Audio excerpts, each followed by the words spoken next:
Okay, great. Okay. So I have that it's 7:05 that our meeting is starting. We will call the Los Angeles County Citizens Redistricting Commission to order right now. Before we do roll call, I just want to go over a couple of the ground rules so the public's aware of it. Information about our work is at lacounty.gov/compub. We are currently developing the website. Hopefully we'll have it partially available starting, if not next week, for the February meetings. This meeting is being streamed live on YouTube at youtube.com/user/GalaKH. During this meeting, if you need technical assistance, you can use your Q&A button, and Ty Lee of KH will provide you with the help. Any other public comments can be submitted through comserve@boslacounty.gov. And with that, Ty, would you like to take roll call?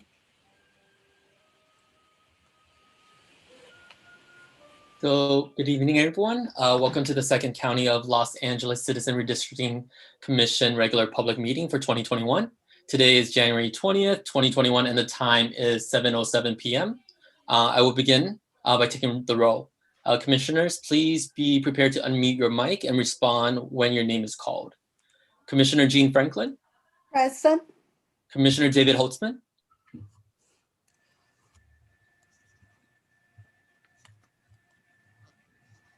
There we go. My keyboard on mute wasn't working. I'm here. Okay, great. Commissioner Daniel Maeda. Commissioner Mark Mendoza. Present. Commissioner Apollonio Morales. Present. Commissioner Nelson Obregon. Present. Commissioner Priscilla Orpanella Segura. Here. Commissioner Haile Soto. Excused. Commissioner Saida Soto. Present. Commissioner Priya Sridharan. Present. Commissioner Brian Stetcher. Present. Commissioner John Vento. Here. Commissioner Carolyn Williams. Present. Commissioner Dorina Wong. Here. Okay, thank you. I will now turn the agenda over to Kayla. So I am calling if the agenda is in order, or are there any modifications to the order of items on the agenda? Not hearing any, I'm going to move on to the next item. This is just a general comment for the public. I will announce we have not received any written public comments prior to this meeting. On matters not on the agenda, if you wish to speak, use the Q&A button as though you were filling out a public comment card. You would type in that you want to be a speaker, your name, and your organizational affiliation. If you're on the phone, press *9 to raise your hand. Once you're called upon, you then hit *6 to unmute and speak. Each person will get 1 minute. When you speak, do share your name and affiliation at the beginning so people on the phone and on YouTube and that know who's speaking. And if you feel comfortable, do make yourself video visible. If you do not wish to speak, but you have some public comments you would like to make, again, use the Q&A button, provide your name, your affiliation, and write the comment, and we will have that read aloud. Ty, do we have any public comments to be submitted? There are currently no public comments. I don't see any either.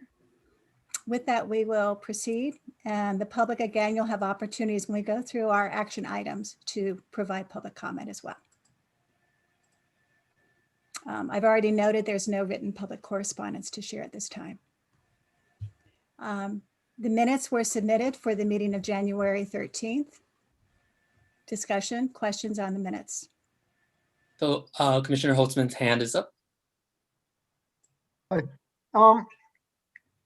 I think these minutes were just posted for the public today. So I think that doesn't really give much notice. Didn't even give much notice for the rest of us to review them. I mean, I had time to review them, but I think maybe we should wait till our next meeting to approve them. If you'd like to take corrections offline and then submit a new version, that could work. But the notice was very short. I was The looking minutes- for the minutes online every day and I didn't see them until today.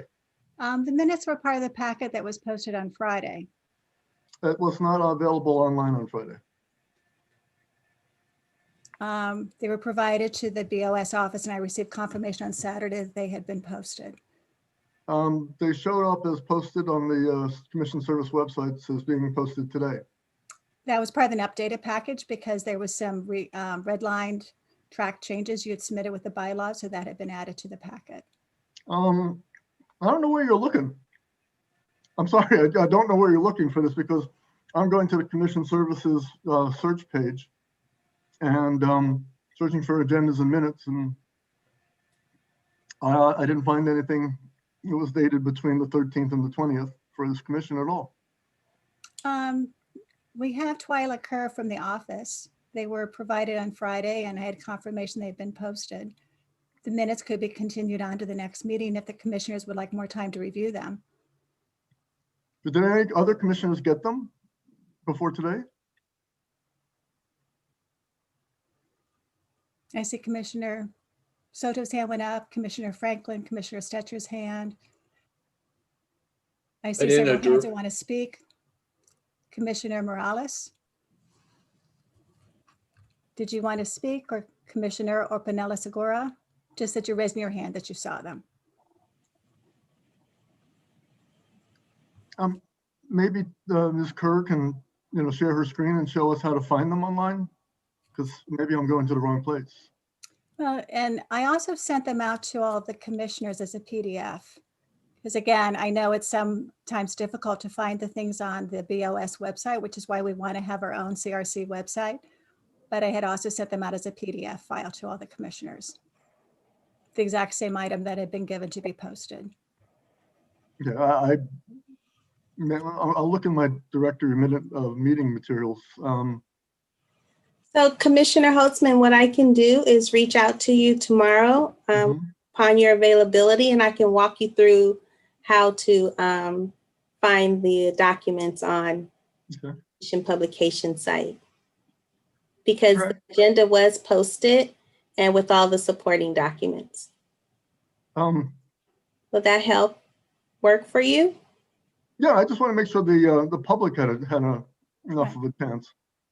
Okay, I will give you a call tomorrow and then we can walk through it. Were the minutes posted separately or were they posted as part of? It was part of the packet. It's Like bundled. when you open the agenda, it was part of the supporting documents in the attached to the agenda on the commission's publication site. Okay, I guess in the future, it would probably be best for someone to circulate the draft minutes to all of us so we can have input before the meeting and then publish the minutes. So with meeting actually, notice. Commissioner Holtzman, I did send out the PDF to all of the commissioners Mhm. with the agenda, the draft minutes, the selection report, the materials we had, and I sent those out to you all on Friday. They were then provided to the executive office to post. There were some additional documents that had been added to that, which might be why you're looking at a more recent posting, and one of them were your redlined or your track changes to the bylaws.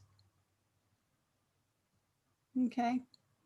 Is there a motion here? Is anyone else having a similar problem? I see Commissioner Stetcher's hand is up. I see several hands are up on the top row, followed by Morales and Franklin. Commissioner Stetcher? Yes, I'd like to move that we postpone approval of the minutes from January 13th until our next meeting to make sure that all the commissioners, along with Commissioner Holtzman, have had an opportunity to review them. I don't think there's anything pressing in there that this delay would lead to any problems. Is there a second to the motion? Second. Who is the one who seconded it? Oh, hi. Thank you, Commissioner Maeda. Commissioner Morales, did you want to discuss it? No discussion, just Are there any other hands up? I do not see any other hands up. Shall we do a roll call vote on this? So I will now take roll call. Commissioners, please be prepared to unmute your mic and respond when your name is called. Commissioner Jean Franklin, Yes. Commissioner David Holtzman, Yes, Commissioner Daniel Maeda, Yes. Commissioner Mark Mendoza, Aye. Commissioner Apolonio Morales, Yes. Commissioner Nelson Obregon, Yes. Commissioner Priscilla Orfanella Segura, Yes. Commissioner Saida Soto, Yes. Commissioner Priya Shridan, Yes. Commissioner Brian Stetcher, Yes. Commissioner John Vento, Yes. Commissioner Carolyn Williams, Yes. Commissioner Dorina Wong. Yes. Motion passes. So I And- will resubmit those with the next agenda again, and that should give you plenty of time to review them. Commissioner Orfanella Segura's hand is up.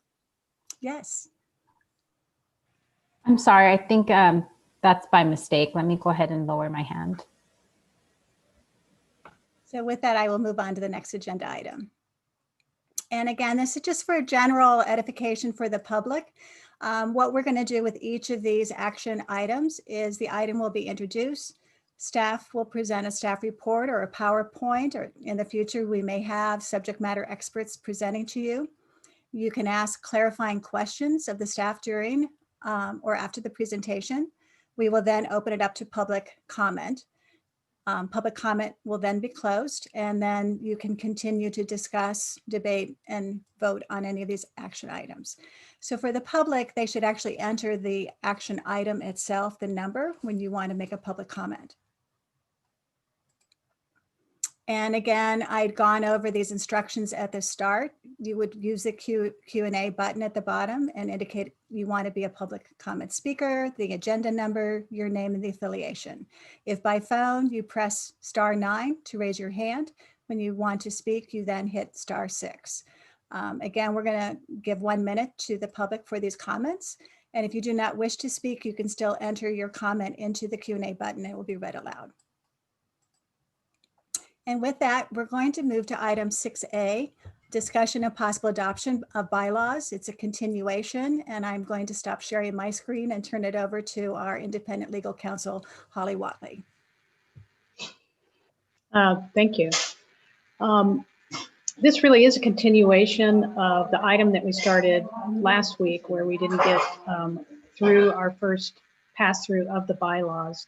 And so the general direction I'd received from the commission was to simplify them and shorten them. And even though we hadn't made it through all, that was a general consensus along those lines.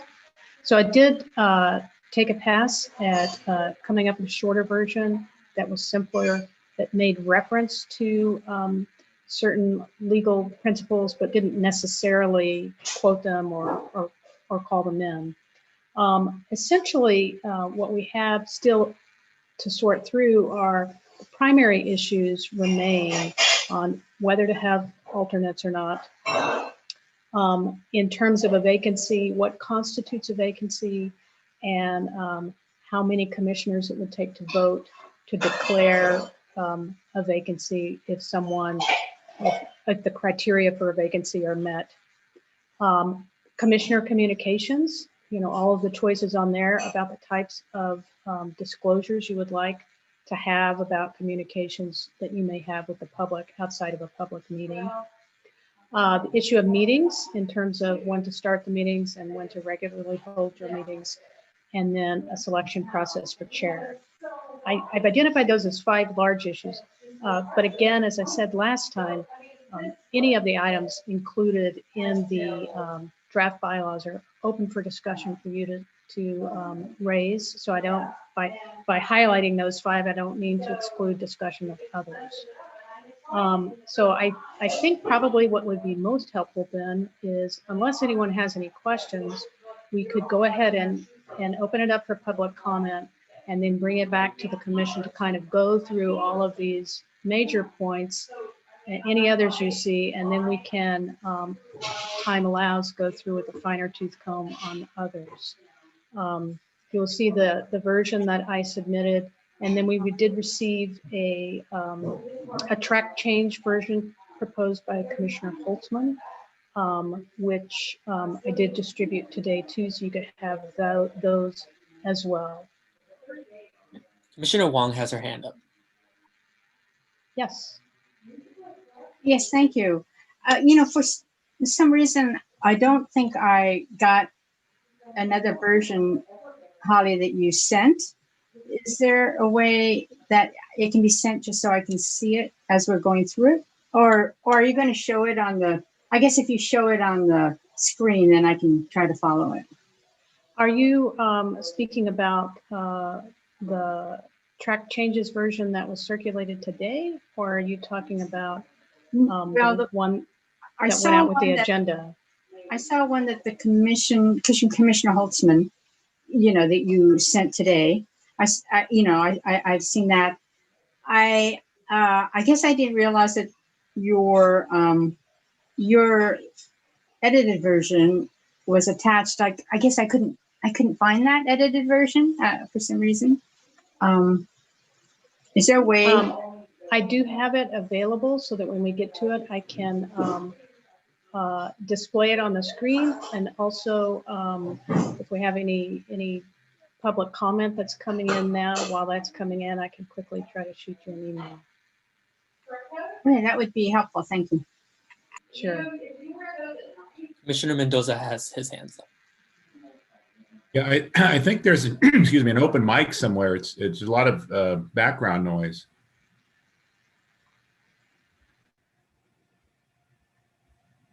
Better.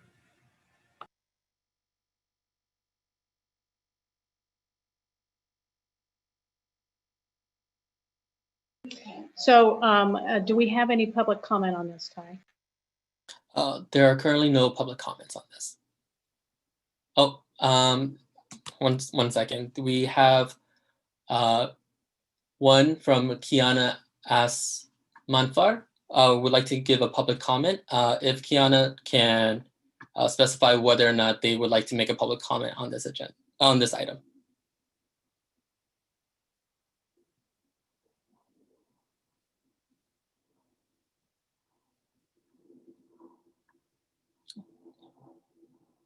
Okay, so Kiana, I will make you into a panelist. Please share your mic, and if you are comfortable and able to, please share your video. You will have 1 minute, and I will set up the timer now.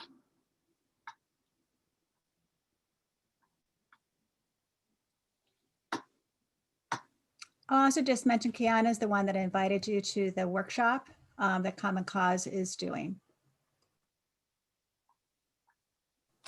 Yes, thank you so much. Sorry, I was just promoted to a panelist. Thank you everyone for hosting tonight's meeting. My name is Kiana Samonfar with California Common Cause. I just wanted to share our thoughts on the proposed bylaws. Firstly, I wanted to say that we are working on providing suggested amendments to the proposed bylaws via letter because we wanted to compile them all into a single letter. And so with that, we wanted to propose to delay the vote until next week, but just to flag a few of the items that are top of mind for us. The first is the ex parte communications piece. We think that the Common Cause believes that the current version leaves several loopholes in that it does not include agents of the current Board of Supervisors. It does not include potential candidates for the Board of Supervisors. And for that reason, we would recommend a total ban on ex parte communications regarding line drawing, as well as full disclosure of all 1 minute is up. Ex parte communications. Thank you. Okay. So we have a couple more people. So next we have Jacqueline DuPont Walker, president of the WEDC. Jacqueline, I will make you a panelist.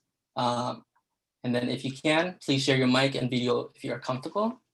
And then your 1 minute will start.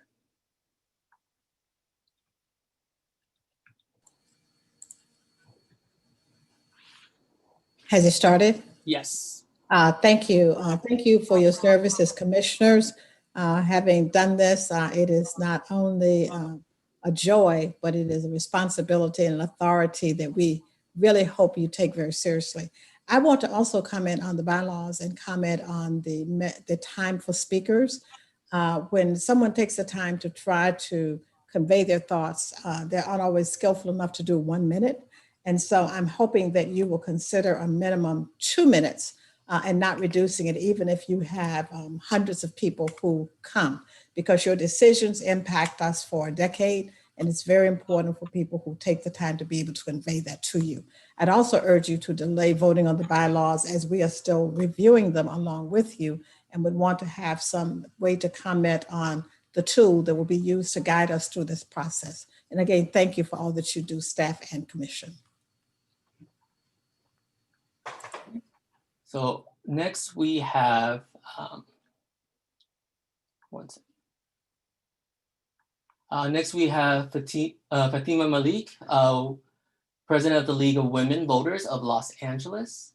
Oh, I'm sorry, would like to make a comment for agenda item 4. So I believe another one.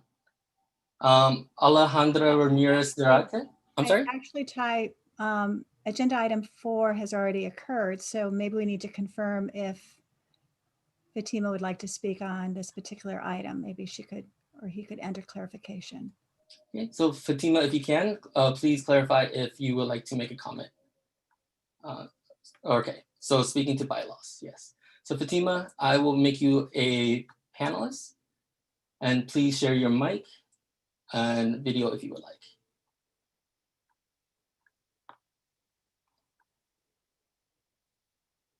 Okay, and you will have 1 minute. Okay. So Fatima, if you can. Okay, I'm all set. Thank you. I'm Fatima Malik, President League of Women Voters of Los Angeles County. As our core is transparency, we feel that notification of all meetings and equal access to make public comments are essential to this process. Therefore, all ex parte communications regarding line drawing should be banned. This is not aimed to silence anyone, but to ensure that all conversations about line drawing take place in public to ensure transparency in redrawing district lines. To ensure accessibility and public participation, a notice for the Commission's business meetings should be provided 7 days ahead of the meetings, just as with meetings involving public testimony about district lines. When limited notice is given and more powerful groups are having private conversations behind closed doors, that is when communities are silenced. That is a problem we all want to avoid. Thank you so much for your work, and the League is here with our coalition partners to support this process. All right, thank you. Okay, so next we have Alejandra Ramirez Zarate. So Alejandra, I will make you a panelist. Please share your mic and video if you're comfortable.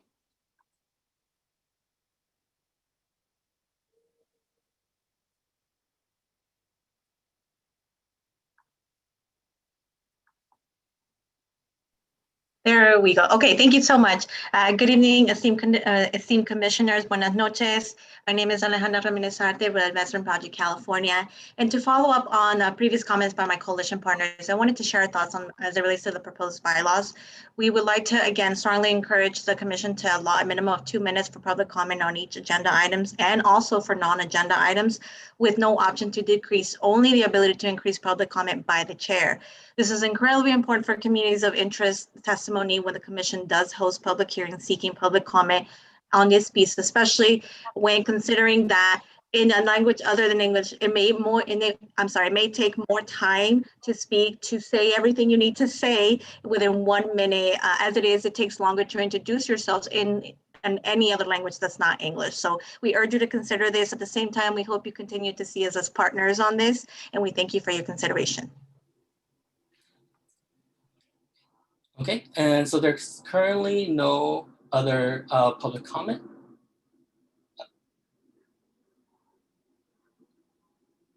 Okay, and I believe we have a hand from Commissioner Franklin and then Commissioner Stetcher.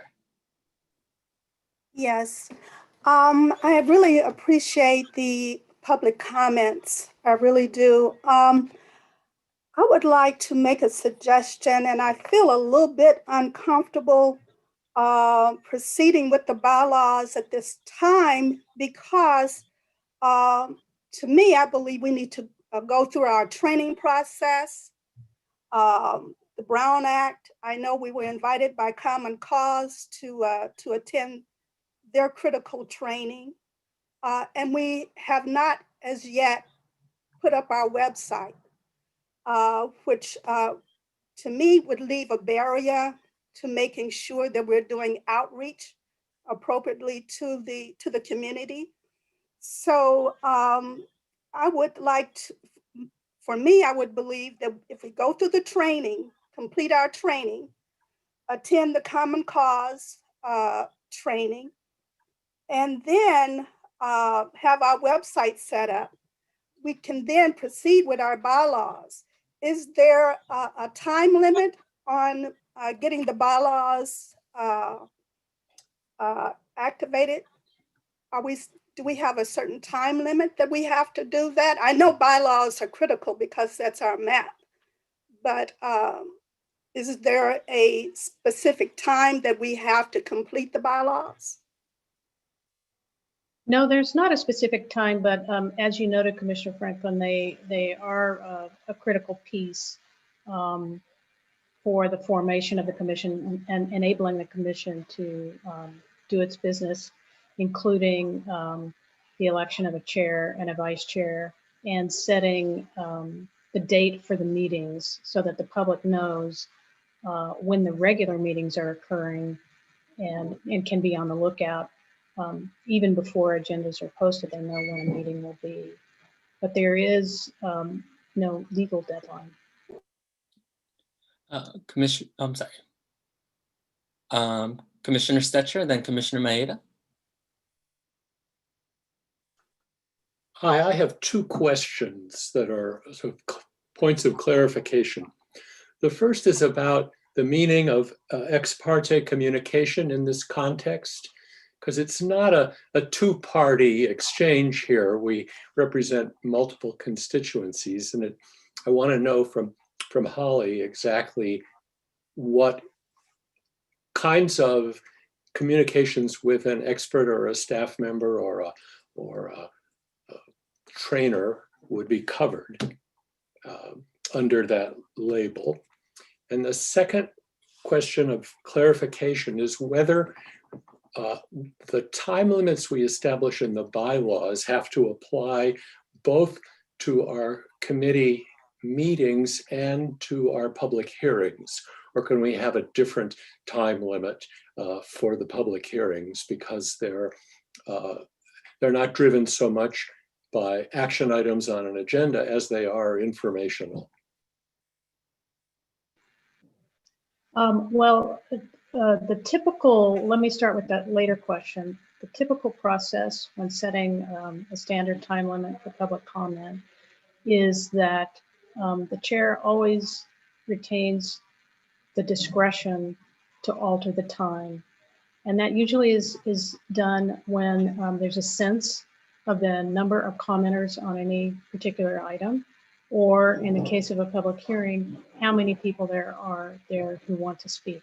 So you can imagine if you had, there might be a different time limit that's considered if you had 30 people that appear versus 300 people.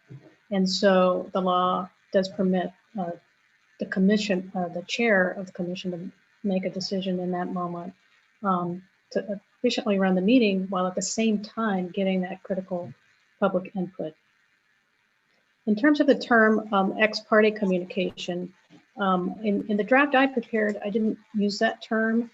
In the version Commissioner Holtzman has prepared, he does use that version, that term ex parte. The version we circulated earlier just spoke about any conversations you have outside of a public meeting with anyone other than staff regarding redistricting. So the task was essentially, if it's other than staff and it's outside of a public meeting and it's about redistricting, that would be the trigger for disclosing it under whatever procedure you might consider. I don't know if that answered your question. Okay. Commissioner Maeda, then Commissioner Holtzman. Thank you. Like Commissioner Franklin, I too appreciate the public comment, especially when they're coming from folks who do have experience in this area. I am, given that we heard that at least one of those entities, one of those persons, plan to provide written comments or would like to provide written comments on the bylaws, I think it would be preferable if we could, not approve the bylaws at this meeting, but perhaps hope to and plan to do it perhaps next week. But I do think it's valuable. So we have this time set aside. It had been noticed that we were going to discuss it. We have various versions. I think we should proceed with discussing them in some detail, but not lead to a up and down vote of the bylaws. That would be my preference. With regards to time limits, there's nothing that, as I understand it, there would be nothing that prevents us from having a default of, let's say, 2 minutes, but then in terms of time period for comment, but then have the chair in the chair's discretion to limit it to 1 minute or expand it to 5 minutes, whatever, depending on the circumstances. I think that'd be appropriate. Commissioner Holtzman, then Commissioner Shidaran. All right, so one thing I think would be helpful, just a quick anecdote and then a question or two. But in terms of the definition of ex parte, the way I was taught to understand it, it's one-sided. You're only talking with one side of a case or dispute or whatever. And the way I remember that is that apparently there's like an old historical novel, I think maybe The Last of the Mohicans or something like that, which starts with a scene where somebody is cruising through the woods on a horse really fast and trying to make the horse go really fast and is kicking it with a spur on a boot, with a spur on it. And it's described in the novel as, ex parte kicking of the horse or ex parte ministration. So just think you're only on one side, ex parte. Anyway, I hope that's helpful. I've been subject to bans on ex parte communications before. The other thing I just should ask right now, I think, is if the public has seen this suggested version of the bylaws that I put out, either in red line or no red line form.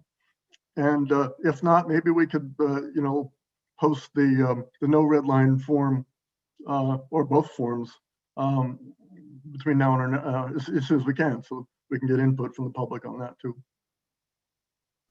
So it was just added to the posting today. So this would be short notice, Commissioner Holtzman. So we could re-include in the next packet going out as well. Okay, and I just think it might be helpful for people to read it without the red lines, just clean. We could provide it that way as well. Appreciate it. Thank you. Commissioner Shidaran. Thank you. I concur with Commissioner Mayette. I, first of all, very much appreciate the public comment.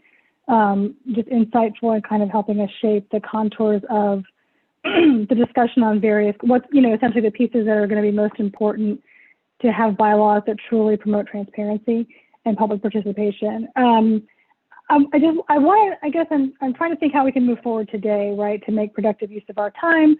My first thought is, council has provided us kind of an overview. There are sort of 5 clusters of issues to discuss, right? So maybe we just need to start moving systematically through those 5. Spend like a minute to identify any others that need to go on the list, but at least start with the 5, right? And try to make progress. So I guess from my perspective, I don't know that we necessarily want to spend public meeting time and the public's time wordsmithing. I think we need to sort of identify, what are the bigger picture issues on each of these 5 areas or these 5 topics, and have discussion about it, perhaps direct council and staff to revise and draft on the basis of the discussion. And then we have a draft to look at, and frankly, the public has a draft to look at and to respond to. I'm not in a rush to create the map to the extent that it would not enable us to really incorporate public input. But I also don't want to take several more meetings to do it, because I think the uncertainty is actually going to breed more frustration and less access over time. And I think, we want to make sure we leave time, for example, to really get granular about the public outreach plan, I think that's probably where our time is better spent than sort of deciding whether a code section reference goes at the beginning of a sentence or an end of a sentence. We could probably, there's several of us are lawyers and probably have opinions about it, but I think, I just want to make sure we're leaving time because the year is ticking away. So anyway, that's just my thought in terms of how we move forward today. Commissioner Williams. I just wanted to make sure I added my comments to the fact that while we have the bylaws on the agenda for today, let's use the time to do that and not put that off. And I like the idea of looking at the areas that we've highlighted and to make some movement on that, because I think the bylaws are important because they are a roadmap for us as we conduct, as how we will conduct our meetings. So I think it's important that we go ahead and try to take care of that.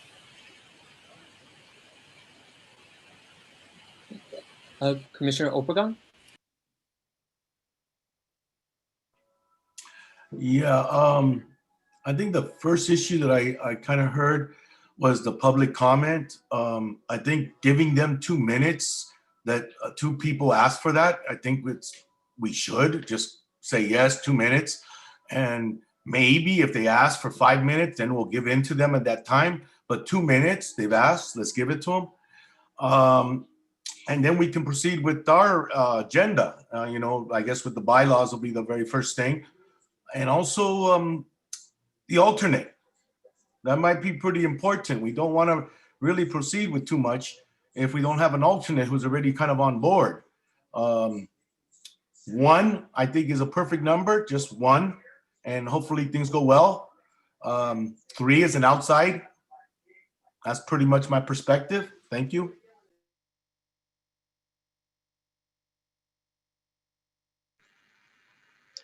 If I could make a suggestion here is we could either start with alternates or we can start with the time for public comment.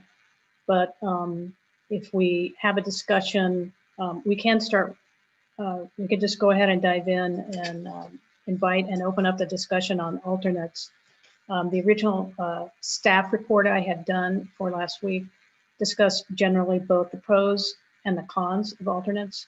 The pros being, given the pandemic, if we did lose a member, by having alternates available, either one or more, one of those alternates could then be moved into that vacancy. The cons, of course, and I believe a number of commissioners noted this last time, was that if we, the alternates would not be able to vote, but we would want them to be up to speed on the commission's business. And that might be difficult to find someone who's engaged enough to put in that work who would not be able to vote. Whereas if you had an actual vacancy, you might have a lot more interest. It might be easier to recruit those from the remaining qualified candidates. The other issue is we can't know now if there were a vacancy, what the political party of that person would be, and any of the other geographic and or demographic characteristics. And so possibly not having alternates and waiting would allow you to consider those when you choose a replacement. But with those general comments, I will throw it open for discussion. Okay, Commissioner Wong has her hand up. Oh, I'm sorry. I don't, is this just discussion or is this time? Can we make a motion so we can make some decisions? Or is that too early? No, I think you can go ahead and make a motion in terms of alternates. You can also proceed without a motion. Either way, up to you.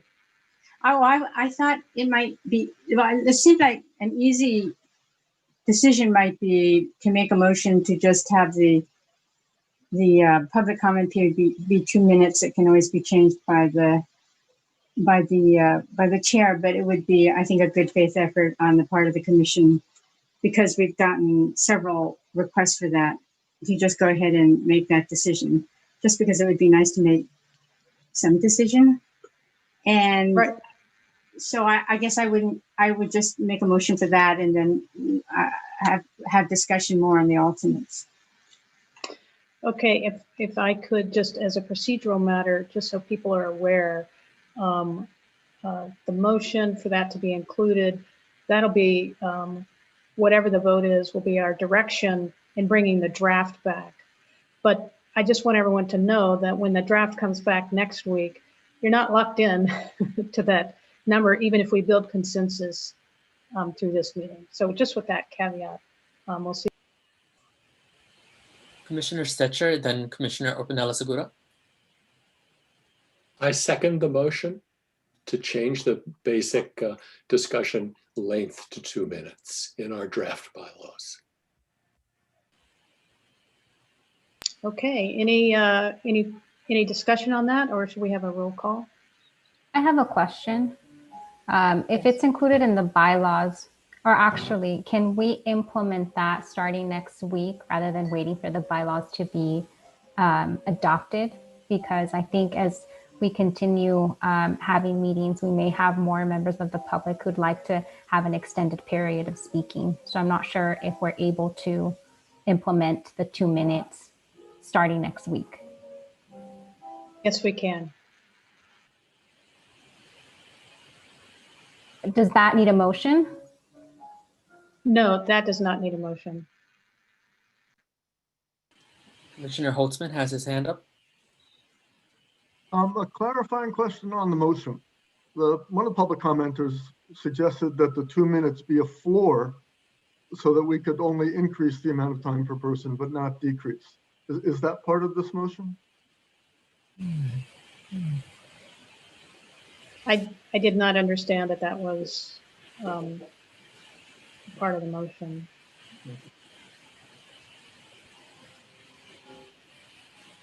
Commissioner Obregon has his hand up. Yeah, I suggested 2 minutes, and to go with that as the motion that we could accept. And if there's further need, maybe we can change that. But right now, allowing 2 minutes is a good faith effort. Thank you. Commissioner Williams. My question is, doesn't the chair also have the, I guess, the authority or the option, if need be, to change that? If it's 2 minutes and we've got 20 people, the chair can limit the amount of time. Isn't that included in the bylaws? Yes, it is. The current version of the bylaws does give discretion to the chair to lengthen or shorten. Okay, so if depending we go on with 2 minutes and there's an option, there's a time where we may need less time, or we've got so many people waiting, the chair can then use his or her discretion to limit the time. Okay, so with that, I would like to go with the motion too.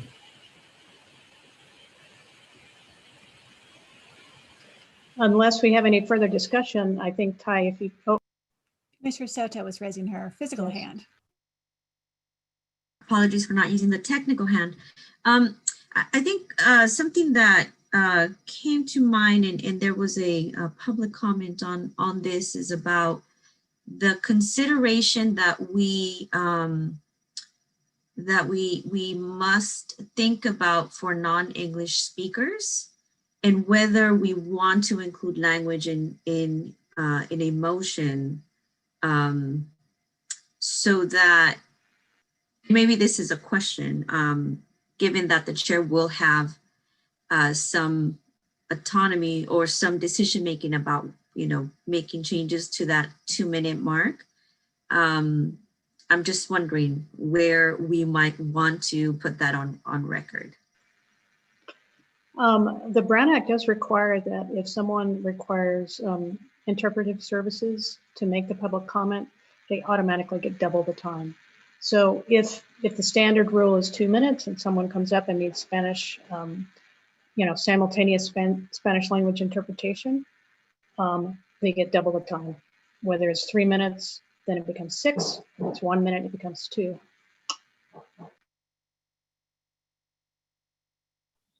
Commissioner Wong has her hand up. That's great that it's part of the legal requirement in the Brown Act. Perhaps we could include that in the bylaws just so the public knows that the public knows, because oftentimes the public doesn't know what the requirement of the Brown Act would be. But I think it is an important statement to the public so that they know if this is a limited English proficient speaker, that they have time, there's time for interpretation as well. So I would amend, I guess, my motion for that 2 minutes for the speaker and 2 additional minutes for non-English speakers. And well, with that amendment that's provided by Commissioner Wong, do we have a second to that amended version? We have a second from Commissioner Stetcher. And unless there's any further discussion, we can have Ty do a roll call. Commissioner Maeda has his hand up. Oh, sorry. My I was just apologies. gonna second and speak in support of the motion, but I think we can proceed at roll call. Okay. So I will now take a roll call. Commissioners, please be prepared to unmute your mic and respond when your name is called. Commissioner Jean Franklin. Yes. Commissioner David Holtzman. Yes. Commissioner Daniel Maeda. Yes. Commissioner Mark Mendoza. Yes. Commissioner Apolonio Morales. Yes. Commissioner Nelson Obregon. Yes. Commissioner Priscilla Orpanela Segura. Yes. Commissioner Saida Soto. Yes. Commissioner Priya Shiraran. Yes. Commissioner Brian Stetcher. Yes. Commissioner John Vento. Yes. Commissioner Carolyn Williams. Yes. Commissioner Dorina Wong. Yes. Motion passes. Okay, with that taken care of, I think we can turn the attention to the issue of alternates and open that for commissioner discussion, or a motion and a second for purposes of discussion. Commissioner Maeda. So last week I spoke and indicated my support for having alternates. I've been thinking about it, and I still think we should at least consider 1 or 2 alternates, but I am beginning to be persuaded that having a large number of alternates, especially if they don't have a vote, even if they have participation, we're asking them quite a bit to be at the meetings and so forth. And so I would still want to consider 1 or 2. The main reason for that, in my view, is to ensure that we have at least 1 Republican alternate, because I'm concerned that if we lose a Republican on the commission, then that will, it would not reflect well, or may give people the reason to think we're not making a just decision. So I would want to at least have that opportunity. I understand we can always, if there's a vacancy, go back and try to recruit someone else. My sense is, a lot of us have done a lot of work to come up with folks that we think are really qualified, and we understand some of them are interested potentially at becoming alternates. I think we should seize this moment and go ahead and appoint a couple of them. Commissioner Williams, then Commissioner Stetcher. Please unmute. Commissioner Williams. Okay, I raised this at the last meeting, and I want to continue to strongly suggest that we have a pool of alternates, because my concern is we've got we're trying the county's diversity is reflected in the commission. That includes so many Democrats, Republicans, and no party, but it also includes a number of females and males, age range, and ethnic breakdown, as well as geographic breakdown. So if we tend to, say we lose an African American, and that we don't replace that, there's going to be a lot of issues around people accepting that, whether it's an African American or we have too many men, or however, whatever happens. But I think if we consider a pool so that we can select the right person to replace the commission who's no longer involved, we'll continue to be representative of the county. I think, when the first thing I looked at are some of the things that jumped out to me when I was looking through a summary of who had been selected. It was laid out in terms of how we represent the county. And I just think we need to maintain that as we think about replacing commissioners who can no longer serve. Commissioner Stetcher, then Commissioner Soto. I very much support the idea of having a pool, and I think we do. And the pool has roughly 46 people in it. Those applicants who met the screening criteria and were not selected. And until we have a vacancy and we know which aspects of representation are missing, I don't see how we can reasonably prepare for a vacancy. I like the idea of having a process in place that would allow us to fill a seat from the remaining qualified applicants based on the situation that may arise when one or more commissioners is unavailable. I can't imagine how we can pre-guess what features we need in our alternates. Commissioner Soto, then Commissioner Orpinala-Segura. Yeah, thank you. I agree with Commissioner Williams and Commissioner Stetcher, and add that I think one issue that came up in our last meeting was that there was only a small number of individuals who responded to the question of whether they were interested in staying involved or would be open to participating as an alternative needed in the future.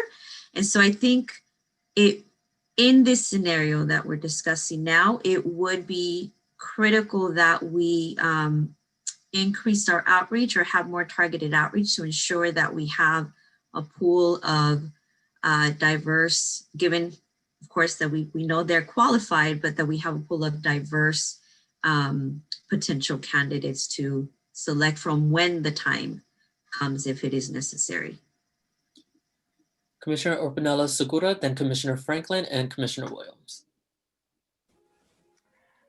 Thank you. I agree with my colleagues, and I like the idea of conducting outreach to try to reach a pool.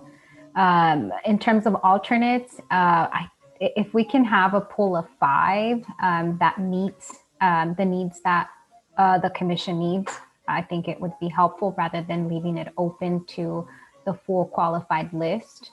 And perhaps that pool of 5 could include folks that determine they are interested in serving as alternates. Commissioner Franklin and Commissioner Williams. Yes, I do agree with my fellow commissioners, Commissioner Williams and Commissioner Stetcher. However, as Commissioner Stetcher indicated, we already have a pool already. And I do believe that we should have a process in place. And once we have a process in place, then we can identify, if needed and necessary, the vacancy. For example, if I'm no longer a commissioner, I move out of the state or what have you, I represent the demographic of being an African-American woman. Right now, we only have 2. So if I'm missing, then I would hope that we have a replacement of another African-American woman. And there are a number of African-American women who are among the 46 qualified applicants. So my recommendation is just to have a process in place. And then we have no idea of who we would, the vacancy. So having a process in place, then we can then pull from that pool. Commissioner Williams, then Commissioner Wong. Okay, I agree with what's been said. I guess once we have a process in place, I guess my concern is that process needs to look at how do we keep the prospective pool of commissioners informed. And one of the things I thought, rather than having them requirement that they would attend the meeting, or we have to put something maybe one meeting a month or something, is to make sure that they're included in the minutes. So I may be a step ahead in terms of the process, but I think knowing that last meeting ran 3 hours, we would not want a pool, even if it's 5 or whatever, to require them to have to sit through our meetings. But if they can get they're informed by having copies of our minutes, and maybe invited at least once a month or whatever to attend the meeting, that I think we'll have a pretty, hopefully we'll have a group of informed prospects in case we have vacancies. Commissioner Wong, then Commissioner Morales. Yes, I like that. I think we're moving towards some kind of a consensus to have alternates in a process, which is positive. But I think I want to emphasize Commissioner Williams' comment about whoever we have as an alternate. It would be, I think, really important to have them be informed and have participated in some way. So that would be my fear of having like a pool of 46 applicants because I don't think we could require everybody to attend if they are on a list of, a general list. So if we could have a pool anywhere from, I guess, 3 to 5 people that represented the diversity of what we are representing, and then asks them to participate, we could be assured that they would be able to participate in a meaningful way because they will have followed the meetings and understand what's going on, especially later on in the process. So I guess I think as to the number, I think it also depends on how many people are actually interested. If we did say you have to attend the meetings, that may answer our question about how many alternates we may have in the pool. Okay, Commissioner Morales, then Commissioner Soto. Yeah, I just wanted to say the process that got some of us on the commission, I think, was a very scientific, regional, demographic. There was a lot of consideration taken into that, and in terms of capacity. And so anybody who wants to be part of the commission, I believe, would be following, essentially what is happening with the process. And so just as I had no clue whether I was going to be chosen or not at the end of the day, I still watch the videos. I still, try to keep up with as much information that was provided out there for the public. And so I think we have to give folks a little bit of benefit of the doubt in terms of their understanding of this process and what it means to be a commissioner. And so I just want to lift that up. I know we haven't talked about it yet because it's part of the agenda. And so that's how the process came about. But I think there is a smaller pool of folks that is actually very much answering a lot of the questions that we have. I think the other piece around this is like, are folks actually interested in this? And I think that in the last count, we had Gail had mentioned about 3 or 4 people that were interested. And, the demographics were not quite up to par, understandably, because we do have to make sure we would have to do some form of, hey, there's an opportunity for this, especially in outreaching to people of color in order to fit that level of interest to keep people captivated in the process. And so I think we have to balance the two. The COVID-19, the pandemic, we don't know what the future holds. I just lost a dear colleague of mine at work, and I just found out about it right now. So I'm a little bit in a different space. But I do believe we have to think about these things. And so we should be able to look at what we have and then try to see if we can actually get representation and then test whether folks should be are interested in participating or not. And if they're not, then we will have a very limited pool of folks that are interested in following the process or being, joining us in the meetings at the end of the day. I just wanted to lift that up. Commissioner Soto, then Commissioner Williams. Yeah, thank you. I think I still feel strongly that if we limit the pool now, we're really, I think, putting ourselves in the position that, again, as Commissioner Williams has stated, if one of our, if either Commissioner Franklin or Commissioner Williams, for any number of reasons, steps off the commission, we want to make sure we are thinking about representation in the second district. Right? And so I think if we limit it now, or a Republican, if we limit it now, then I think it really, I think, can be challenging down the line. We already have a pool of 40-something qualified candidates, and I agree with Commissioner Morales that if folks applied, it's because they are interested in following this process, and I think we should give them sort of that benefit of the doubt that they're going to be following. Maybe not every single meeting, but I think they will be. They're likely to be, pretty tuned into what is happening with the commission. Commissioner Williams, then Commissioner Maeda and Holtzman.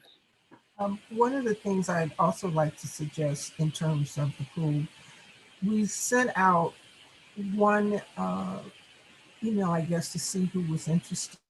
I think when we have more information, hopefully we can send out another email describing what we're looking for and why it's important, but also, we will have identified what they will need to do, whether it's attend the meeting or make sure they're doing the reading. But I also think we need to consider that they'll be able to do the training too. So I know some training, once they're selected, that's within 60 days, but there's some training out there that some people are doing anyway because they're interested in the area. And so some of our prospective commissioners might also, it would be nice if they would know about the training and have the option of attending too. So that way they're even further along in the process once they are needed.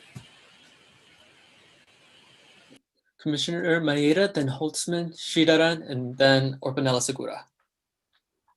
Thanks. After hearing all of these comments, I think I've been persuaded that we're not going to be able to come up with a small pool of folks that we could slot in depending on what happens. I think that there probably are too many variables.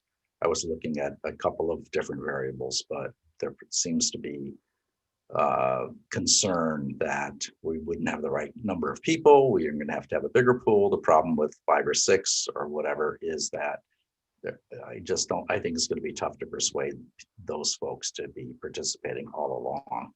I think I am willing to accept the pool of 46. We proceed, no specific alternates. If there's an opening, we let folks in the 46 know, but we'll be targeting more specifically depending on who we're trying to replace, essentially. I think that would be my suggestion. Commissioner Holtzman.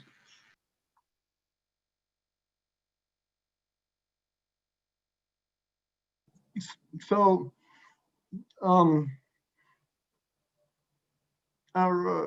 right now I'm not of the mind that we actually need to have alternates identified currently, soon.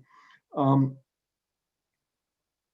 mean, I am, sensitive to the fact that we need to maintain party proportionality. So I like what Commissioner Maeda had to say about that.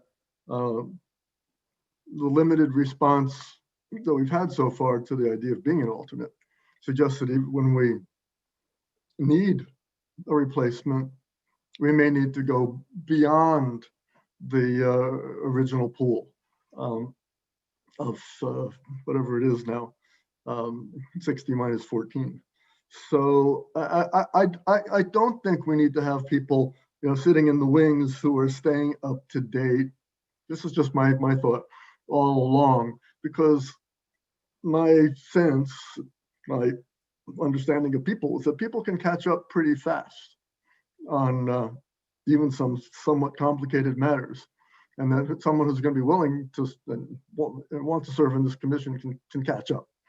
So in that red line thing I sent out, the proposed revision of the bylaws, I have a one sentence solution, which I think leaves all our options open.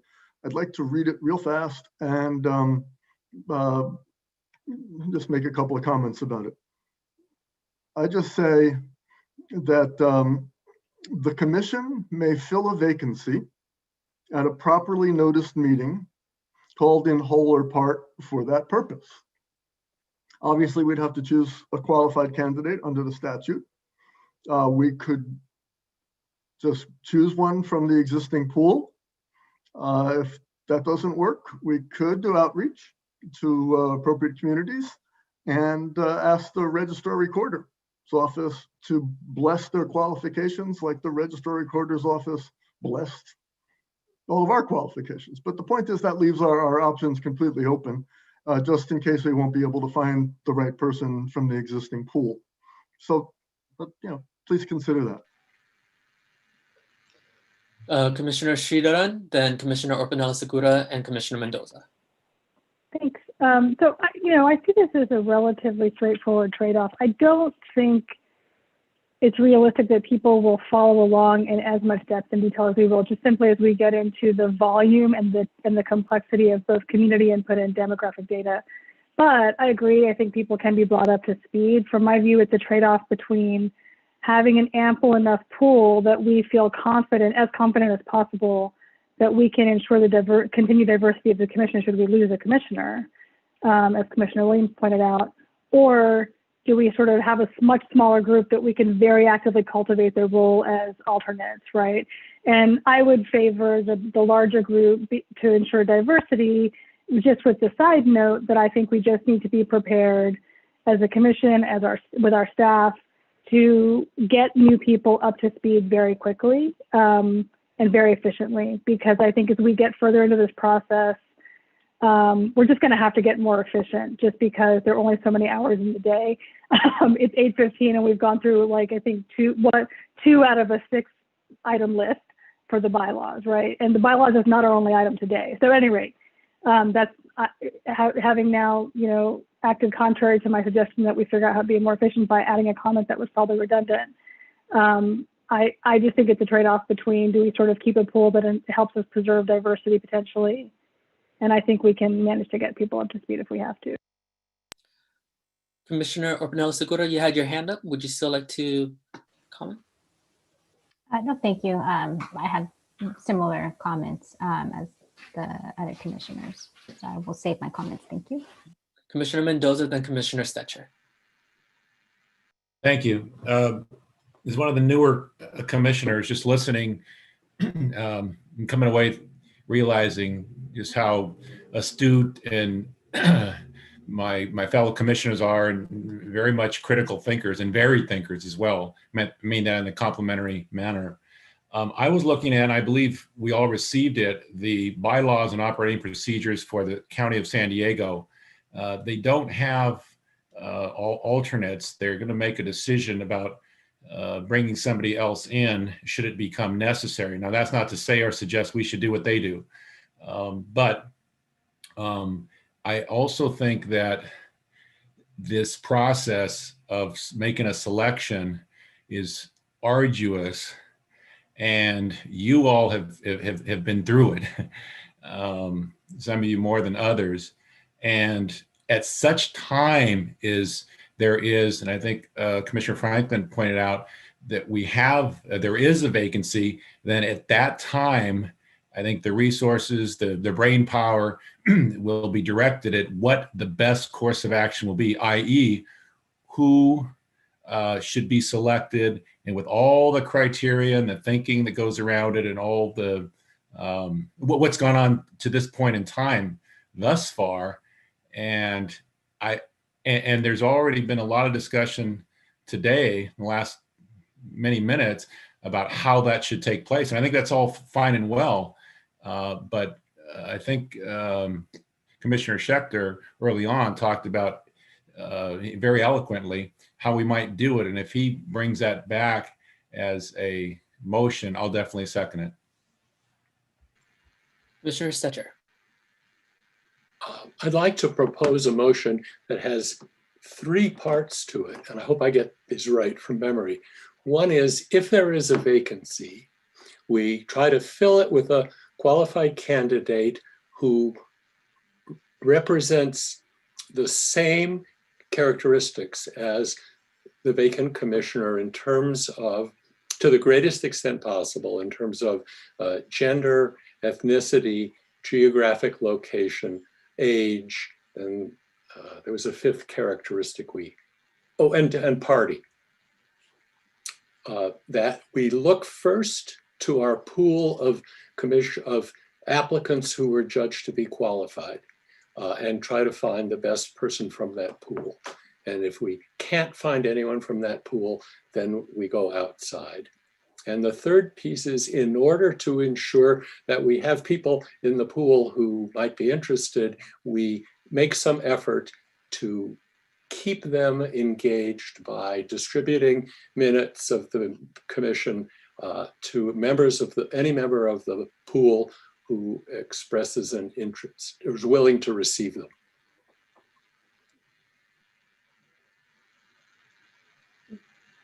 Commissioner Obregon.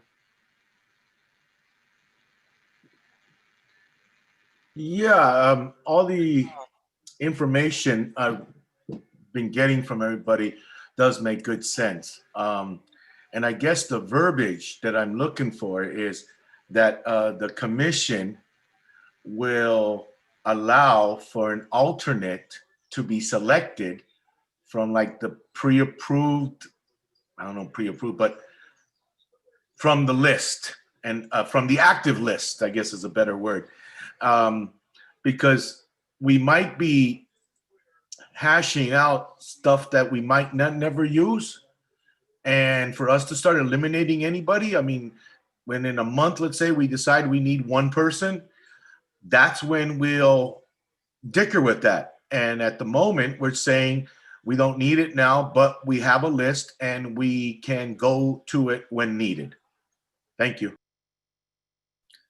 Commissioner Vento, then Commissioner Maeda and Commissioner Williams. Hi, everybody. I just have one like incentive I thought that might work well. Even if we do allow an alternate, which I think so, or maybe 2, whatever, is it possible for them to be a part of these meetings, to provide input, but don't have the ability to actually vote? Therefore, they already have a stake in the process. So observing and it does not seem very, I don't know how to explain this, motivating, right? But if they could actually be non-voting members on this commission, then when there is a vacancy, that person can step in. So that's just an idea that I just wanted to throw out there and see what you thought about that. Commissioner Maeda, then Commissioner Williams, and Commissioner Orpanela-Segura. Thank you. I'd like to second Commissioner Stetcher's motion, and I have a question for Commissioner Holtzman. In your 1-sentence suggested revision, was it that the commission may select a replacement, or was it mandatory?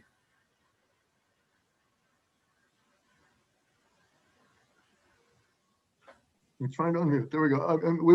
Would you like me to answer that question now, or wait till it's my turn to speak? I would like to hear the answer.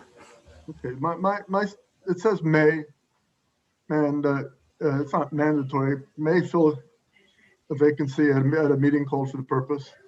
Okay. I did that partly so we're not required to get it done in a particular timeline like San Diego is. I did this just to leave all our options open. Okay. Can I just reclaim my time? Sorry. I agree with that approach. The concern I would have would be, let's say we get to October, we lose a commissioner, and we're almost there basically. We have a quorum, and I don't know that we want to spend the time, necessarily replacing a commissioner at that point. So I like the simplicity and the open options that Commissioner Holtzman's language provides. I do think Commissioner Stetcher's got his finger on the pulse of the consensus more than I've heard so far. So I would definitely second that motion. Commissioner Williams? I was just going to second Commissioner Stester's motion as well, so I can withdraw my hand. But that, I agree with the motion that had been placed, and again, before I knew there was a second, that's what I wanted to do. So great. Commissioner Orpanela Segura? I know there's been a lot of great feedback from commissioners for clarity purposes. Can we just reiterate what the motions are? Commissioner Stetcher? My motion, amended slightly based on the comments from Commissioner Holtzman and Maeda, is that in the event of a vacancy, the commission may fill it with a commissioner who, as to the greatest extent possible, represents the same features of the county population as the person whose seat was vacated, that we look to our list of qualified applicants as the first source of potential commissioners.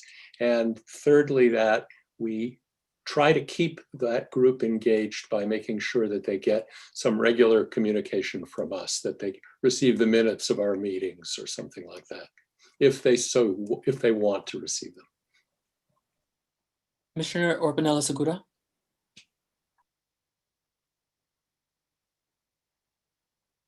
Sorry, I'm having trouble with my mouse pad here. Thank you for that clarification on the motion. I just have a question regarding the language in using may fill. Holly, are we required to have a 14-member commission? Well, the commission as originally created is 14 members, but it only takes 9 to have a quorum, and it takes 9 to take an official action. So in fact, we could have, as one of the commissioners noted, we're close to the finish line, and we're down to 13. We could still function as 13 legally. Thank you. And I know there's a second. I'm supportive of it. I'm not sure if any other commissions have other questions or if we can move forward to a roll call. I think, Ty, we could move forward to a roll call. And again, this is a direction on what the draft that we come back with has in terms of vacancies. Okay, so I'll take roll call now. Commissioners, please be prepared to unmute your mic and respond when your name is called. Commissioner Jean Franklin? Yes. Commissioner David Holtzman? I'll just vote present and wait for the draft to come back. Commissioner Daniel Maeda? Yes. Commissioner Mark Mendoza? Aye. Commissioner Apolonio Morales? Yes. Commissioner Nelson Obregon? Yes. Commissioner Priscilla Orpanela Segura? Yes. Commissioner Saida Soto? Yes. Commissioner Priya Shidharan? Yes. Commissioner Brian Stetcher? Yes. Commissioner John Vento? Yes. Commissioner Carolyn Williams? Yes. Commissioner Dorina Wong? Yes. Motion passes. We have Commissioner Obregon's hand up. I might be oversimplifying this, but did we just punt like in football? The direction, my understanding of the direction is that the next draft is going to provide that we will not have alternates and that any vacancy will be filled. I won't go into the details of the motion, but I don't take that as a punt. I take it as firm direction that we will not have alternates, at least in the draft. And, you know, assuming that that portion is left untouched. Commissioner Wong and then Commissioner Obregon. Commissioner Wong, you're on mute. So sorry. I guess, could you, I guess I may not have understood the motion. I thought it was creating an alternate process, you know, and a way to select alternates, although it's a may, so because we wanted the option, if it's late in the process, that we wouldn't be required to do so, but that there was going to be a process for selecting alternates. Perhaps I misunderstood it, and I'll have Commissioner Stetcher clarify. It's a process for replacing a commissioner in the event of a vacancy. It wasn't intended to be a process of pre-selecting alternates who would know their status in advance and would follow along if they so choose. Instead, it's a process for filling a vacancy if there is one. Commissioner Obregon. Yeah, what I meant with the punting comment was just that we're not saying yay or nay to the alternate, but we're saying that if we feel a need for it later, we'll go to it, and that way we don't have to do the details of actually having a list and going through that. If we need to, in 3 or 6 months, we might have to, but you know, we are always trying to reach a quorum. So if we go down to 13, there's really no detriment in that. I think we can still proceed. And if we go down to 12 or 11, maybe that's when it'll be a problem, and hopefully we never get there. So yeah, I did mean that we're going to deal with it later, maybe. I'm hoping not to. Thank you. Commissioner Wong.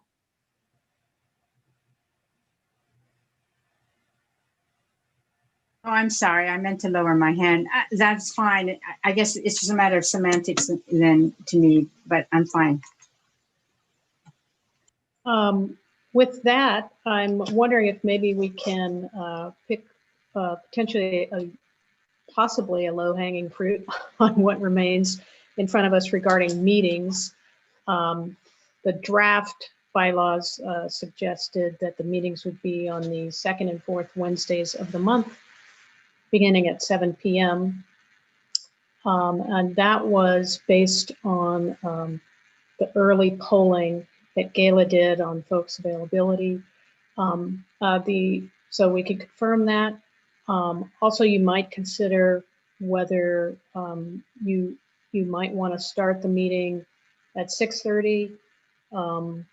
And you know, on the pros of that are that since there are 14 commissioners, there is going to be robust discussion on substantive matters going forward. It allows more time, and so the meeting won't go as late. Or if it does go late, you've had more time to talk about it.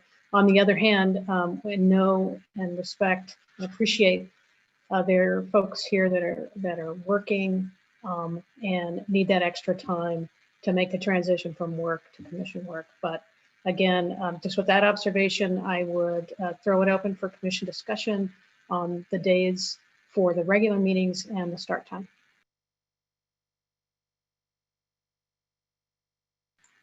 And if anybody wants to make a motion about specific on this, feel free.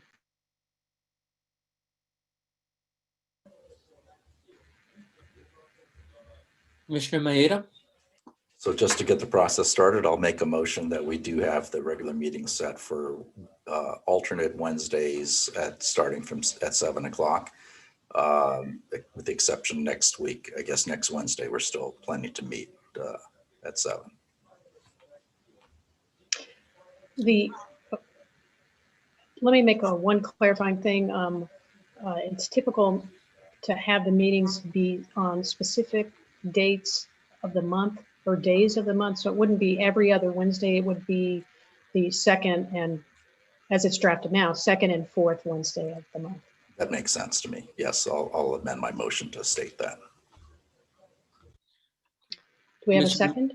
Commissioner Morales? Yeah, I would like to second the motion.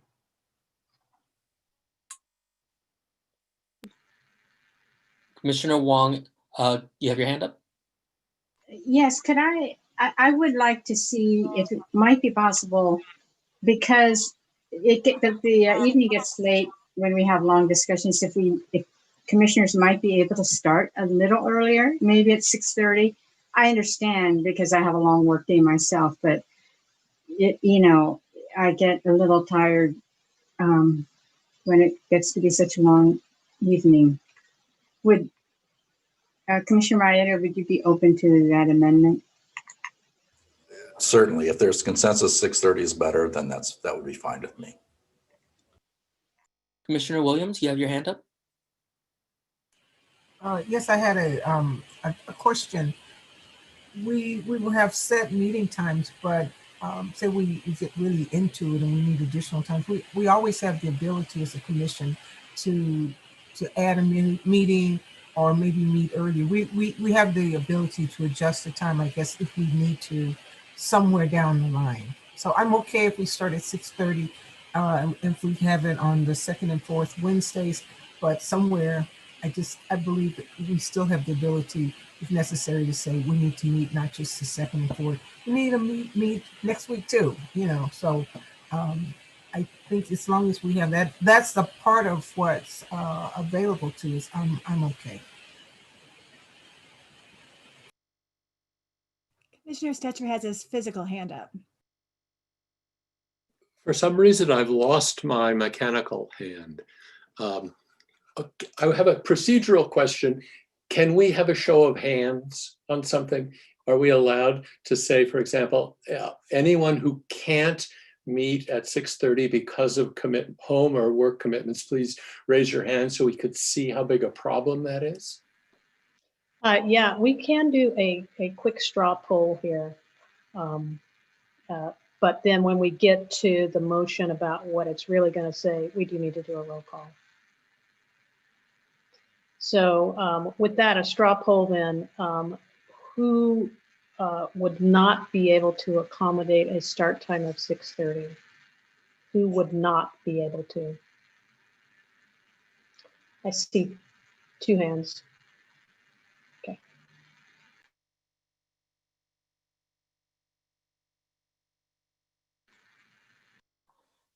Commissioner Orpanella Segura.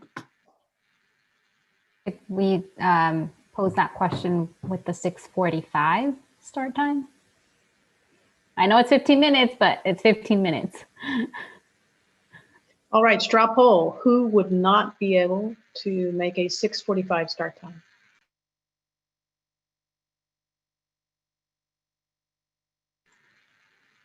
Okay. Yes, Commissioner Mendoza.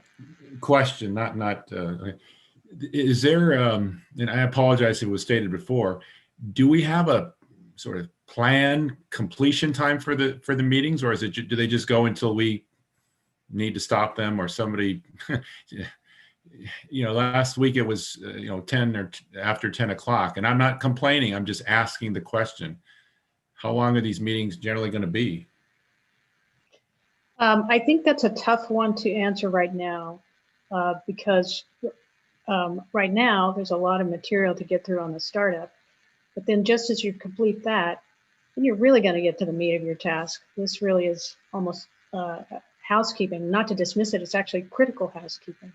But you're really going to get the meat of your task. There's going to be a lot more discussion about substantive issues. And so, some bodies declare that, when it reaches a certain hour, they absolutely will not take up any new matters and they will end it, even if they didn't get through anything on the agenda.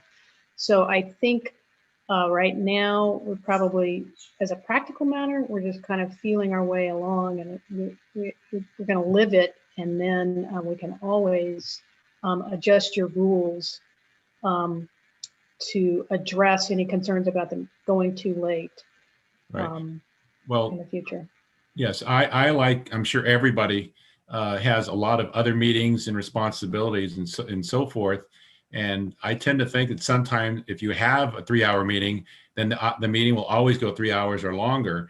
If you have limited time, things get done faster when they have to be done, more rapidly. There was ample discussion about things today, which is wonderful. I'm just putting that out there. If we know what the limitations are, maybe we'll move a little faster.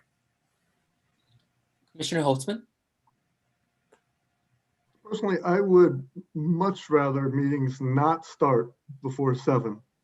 As it is, I'm having a hard time getting through everything, and eating and cleaning up or whatever, and it's going to be staying light later. But that's me. If you need to pull it earlier, the start time, I could go along with the fixed end time, or I could go along with the hashing it out going past midnight. I've been to government meetings that have gone past midnight. I'm a later night person. That's just saying. But if we're gonna have evening meetings, I think getting available is much easier by 7 than it is at any earlier time. Commissioner Orpanela-Segura? Just for full disclosure purposes, it's just my personal opinion. I would not feel comfortable going on to midnight meeting. That I just want to be transparent and be fully disclose how my sentiments on a very late night meeting. I'm sorry, go ahead. Commissioner Maeda. I think that Commissioner Mendoza has a good point in terms of if we know we have a target endpoint that we will be more inclined to try to keep that in mind and try to get things wrapped up.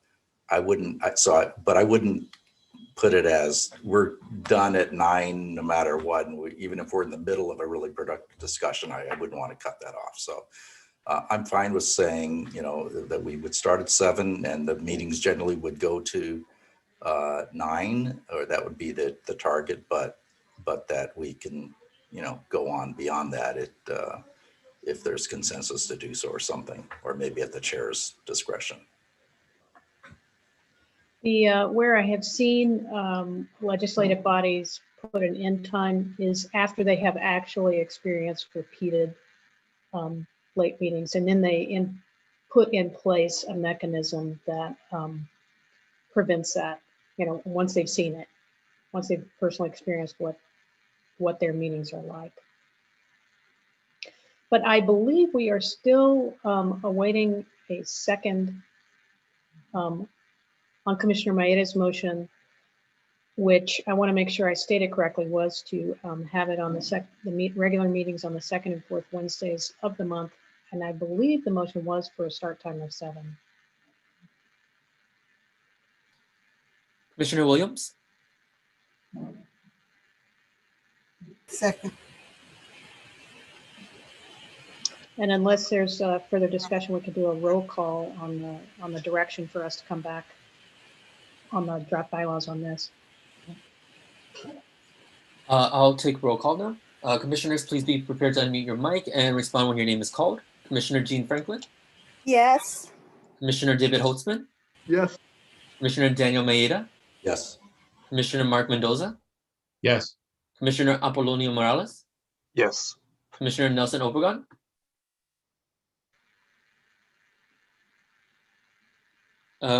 Commissioner Obregon? Yes. Commissioner Priscilla Orpanela-Segura? Yes. Commissioner Saida Soto? Yes. Commissioner Priya Sridharan? Yes.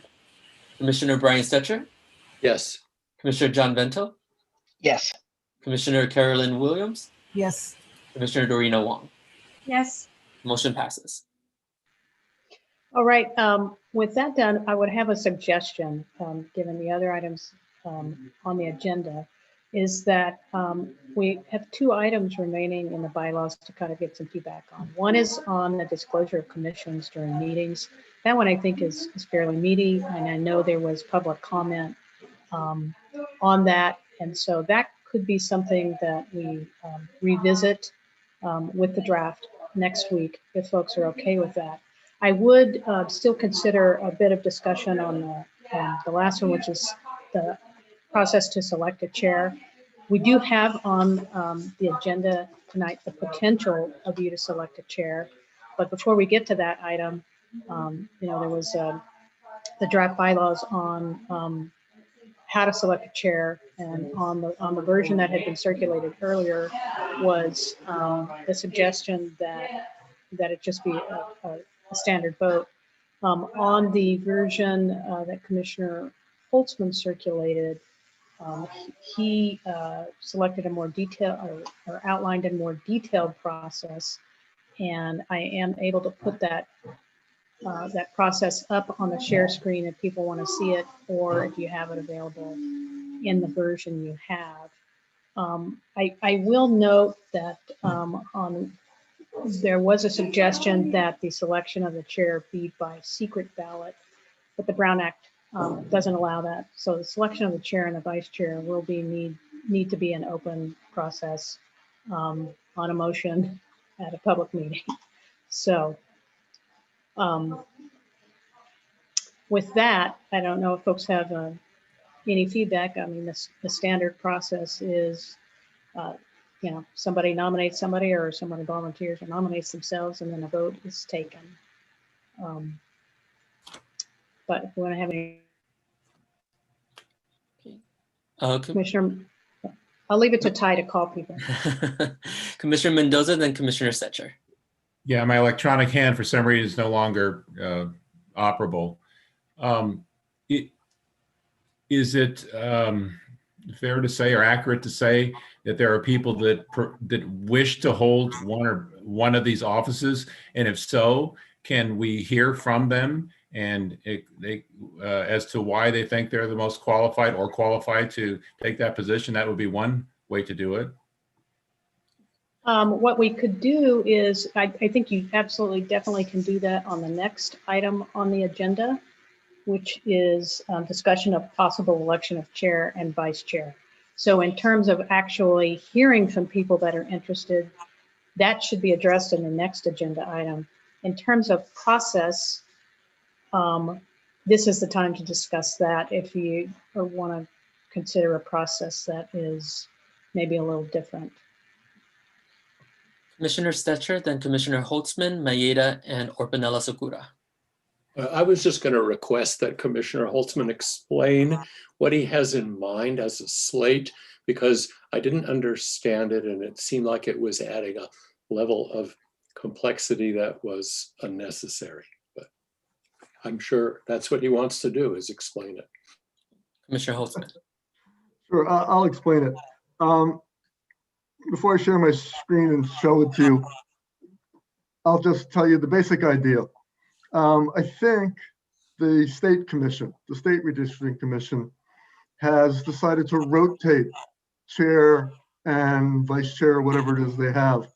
So by a slate, I mean a whole calendar, basically, of you know, who's going to be chair or vice chair when, and you know, so people who are willing to serve in those roles could be, you know, rotated through instead of having one fixed chair for a long time. And it's only an option, right? It's only an option in my version here. So here's my version here. I think you can see it. First of all, we're going to have to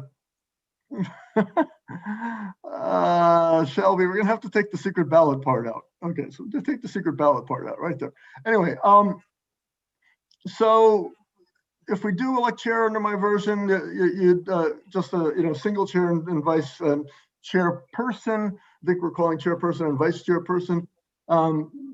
We would have 6-month terms. But if we decide by 9 votes, we could decide to elect a slate of candidates to take turns as chairperson and or vice chairperson for specified dates. I just wanted to leave that option open to us in the bylaws. And in that case, whoever is administering the election would have to entertain nominations of slates instead of individuals. And that's all I think I need to say. Commissioner Maeda. Commissioner Maeda, you're on mute.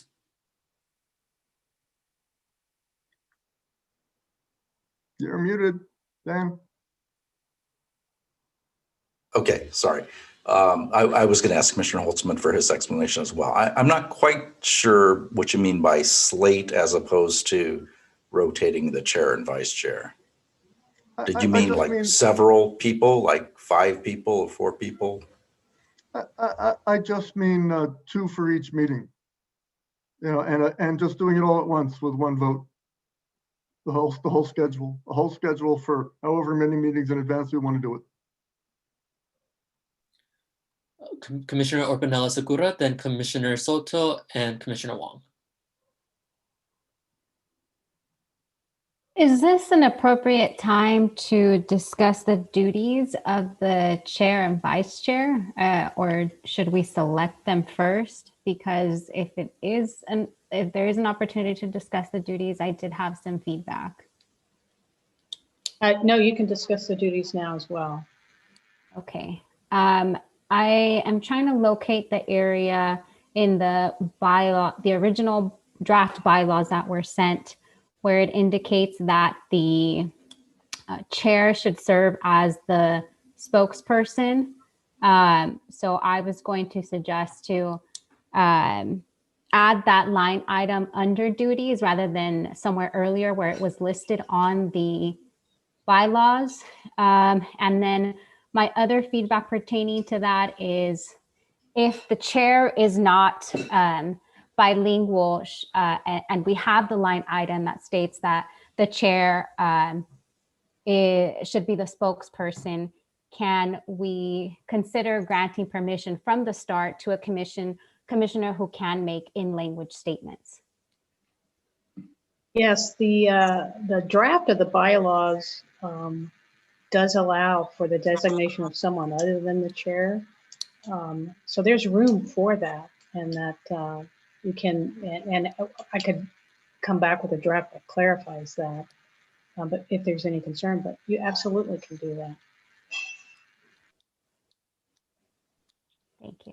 So I'm not sure if commissioners have feedback on including that the chair should serve as the spokesperson, chair, vice chair. Commissioner Wong. Thank you. I guess so this section is about the process of selecting a chair and a vice chair, correct? Or so I think it would be nice just to have a nice, simple process. Part of, I think, to me, it might be related to if we have anybody who is interested in this position. I don't believe, well, we can see if there's more than one or two people that are interested, but I guess I know we're supposed to be discussing this first, but it would influence the process to me, to know if we do have some people, individuals that are interested and would be willing to take on the responsibility for the entire year for consistency, rather than having different people do it different times. It seems a little too complicated. Commissioner Franklin. Yes, I've really been thinking about the chair and the vice chair. And I've had the opportunity to observe and to,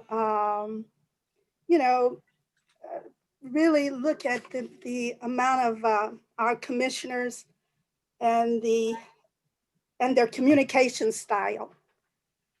And I've really been thinking about it. And the chair will be representing this commission, and the chair will be our spokesperson, and then chairing the meetings and so forth. And I really have a lot of respect for everybody. But for the past couple of months in observing, I really have a lot of respect for Commissioner Maeda, for one, Commissioner Stetcher, for another, because of how they communicate and how they can succinctly break down and communicate and get down to the nitty-gritty of resolution. I like Commissioner Holtzman's, his ability to really get to the intricacies of matters and so forth. But Commissioner Maeda and Commissioner Stetcher, and now Commissioner Mendoza and Commissioner Morales. But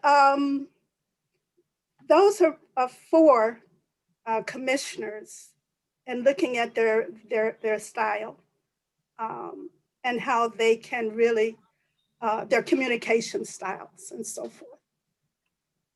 So that's a slate that I'm putting forth. Well, on this item, we're really focusing on process instead of particular individuals. The next agenda item is exactly the time to bring forward and ask for specific individuals' interests and to consider nominations and that kind of thing. So it's just sort of keeping that in mind that we're continuing to focus on process here. It sounds like there was a couple of commissioners that spoke for a preference of having a chair that would last throughout the work of the commission as opposed to a rotating basis. And also there was feedback that learning the number of folks that are interested might influence the decision on process. There's a little bit of a feedback loop there. I think we can go ahead and continue discussion, and then maybe there is not specific direction on this. There may be a feeling that after this discussion, we move on to the next, we table the specifics and move on to the next agenda item to allow discussion of specific people. That's one option going forward, but Ty, I'll turn it over back to you to call on folks with their hands up. Of course.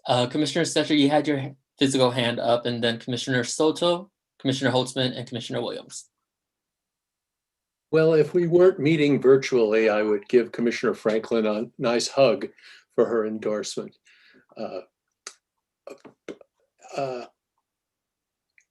don't think the chair of the commission should be an old white guy.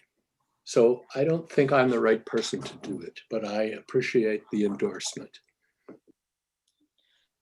Commissioner Holtzman, you had your hand up. Would you still like to comment? Oh, no, thanks. Okay. Commissioner Soto? I'm adding my voice to the idea that I think because the roles do require a lot of preparation, I think you do require extensive experience, that it is important to have consistency, because I think both of these individuals will play a key role in keeping us on task, on time, and I think can also impact the ability to keep our meetings efficient. And so I think having, again, two individuals who stay with us for the entirety of our process versus rotating individuals is key.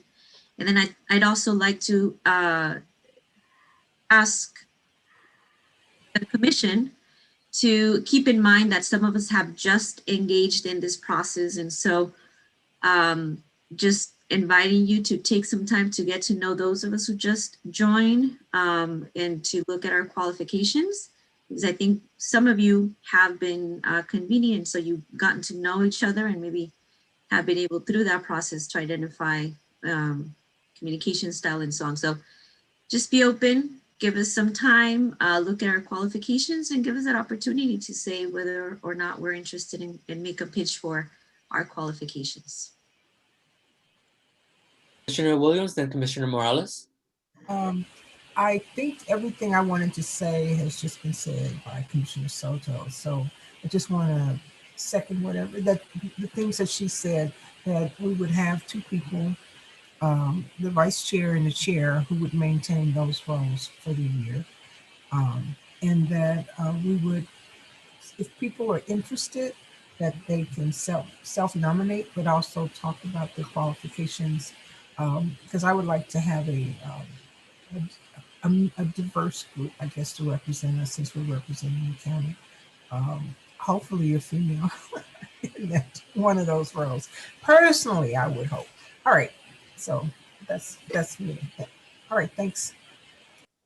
Commissioner Morales.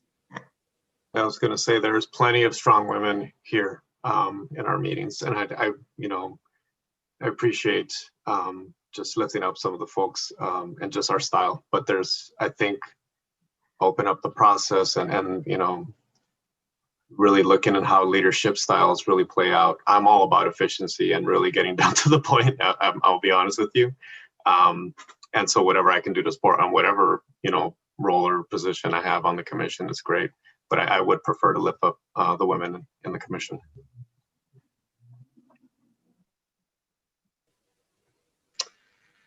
Do we have someone that might, be willing to entertain a motion that with direction that the bylaws provide for not a rotating, not a one that rotates through, but that is a commission for the term stated? Commissioner Holtzman, you had your hand up? Yeah, I do. Just first a comment on the process. I don't think we should be, as we don't need to necessarily be actually today electing a chair or vice chair, chairperson, vice chairperson, partly because we don't have the bylaws adopted with their duties. So I would certainly say that's not something to do tonight, but also in terms of deciding whether or not to have rotation of chair and vice chair. I'd like us not to vote on that tonight. And I'd like you to remember that the draft bylaws revision I suggested leaves that open to us as an option and doesn't require the rotation. And also, you know, to respond to Commissioner Morales, one way to lift up a number of people from a commission, and I think this is why the State Commission decided to do this, was rotate them through the chair. So please, let's not vote on this tonight, if that's all right.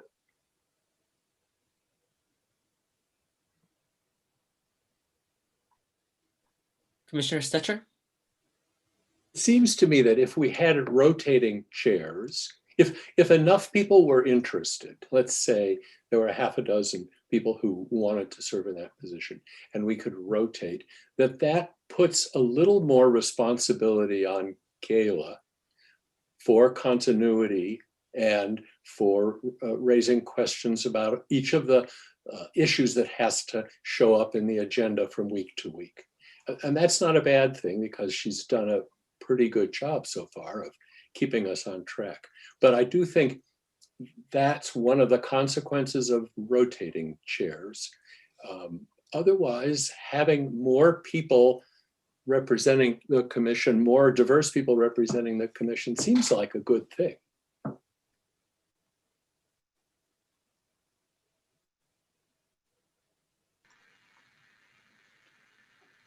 Well, it seems that the consensus here, or if I'm reading the Zoom room, is that we put off a decision on the rotation part. I think at this point, I've got enough direction to move forward with the changes that we've discussed. We will come back with the duties of the chair and the communications piece of the bylaws. And at this point, we can go forward to the next agenda item, but first we can hear from Commissioner Holtzman and Commissioner Stetcher. Oh, yeah, I put up my hand just to flag that we've been at this for 2 hours, so we might want to take a break at some point soon. Commissioner Stetcher? I'm curious if we could also take a straw poll of people who might be interested in serving as commissioners so we know whether it's 2 or 12. I suggest that if you're going to do that, that you wait until the next agenda item where it is the discussion and selection of the chair and vice chair. This was for process only. I do think that'll, at least in my mind, that might affect the process. So we can wait till the next item. Am I hearing that people need a break before we go on to the next item, Holly? That's fine. So Yeah. we'll. Oh, wait, I think Commissioner Soto and Commissioner Franklin have their hands up. Commissioner Soto. I'm going to brave it and put out a motion. I think we put out a motion, and if folks don't support the motion, then clearly we go back to the table. But I think we based on the discussion, it seems that there may be some folks, myself included, to sort of take a vote on whether we have a rotating chair by vice chair, or if we have a consistency throughout our process. And so I'd like to motion that we move forward with selecting a chair and vice chair that guide us through the process from now till we have submitted our maps or voted on our final maps. Commissioner Franklin, you had your hand up. Oh, yes, I would like to push through and not take a break. Hopefully we can finish by 9:30. Commissioner Holtzman? Okay,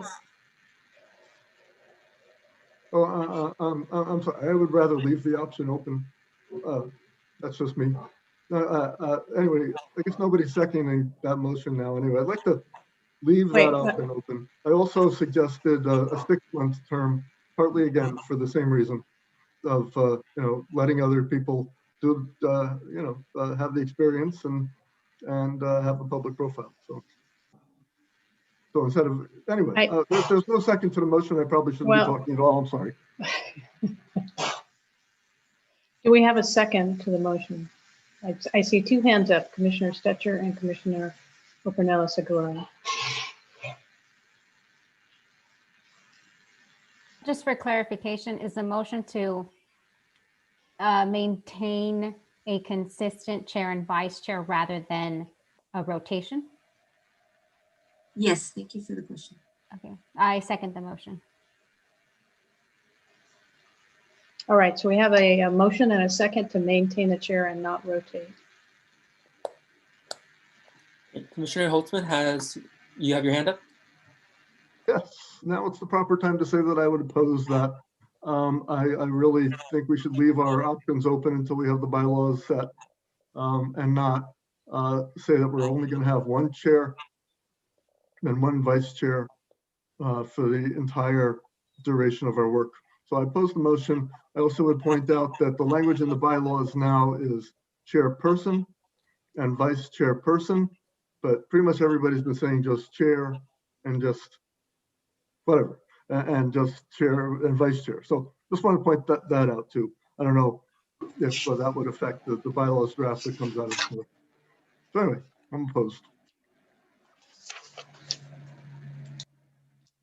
And if there's any further discussion, or we can take a vote. Seeing no hands up for further discussion, Ty, can you do a roll call? So I'll take roll call now. Commissioners, please be prepared to unmute your mic and respond when your name is called. Commissioner Jean Franklin? No. Commissioner David Holtzman? No. Commissioner Daniel Maeda? Yes. Commissioner Mark Mendoza? Yes. Commissioner Apollonio Morales? Yes. Commissioner Nelson Obregon? Yes. Commissioner Priscilla Orpanella Segura? Yes. Commissioner Sara Soto? Yes. Commissioner Priya Srirara? Yes. Commissioner Stetcher? No. Commissioner Vento? Yes. Commissioner Williams? Yes. Commissioner Dorina Wong? I apologize. Is this the motion for one chairperson and one vice chairperson? That's this motion. I'm sorry, I got distracted. Is that correct? Yes. Yes. Motion passes with 10. All right, so the next draft will have that language, and of course it'll be subject to the final vote of the whole package when that time comes. And I think at this point, we can close out this item and bring it back next week, and we can move on to agenda item 6B as in boy. Holly, is the determination to try to go to 9:30 and wrap this up without a break, or are we asking? I thought some people had indicated they needed a break.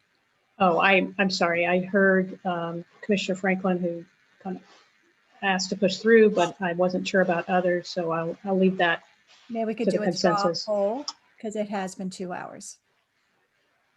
Those Yes, who go need a ahead. break, raise your hands, your physical hands.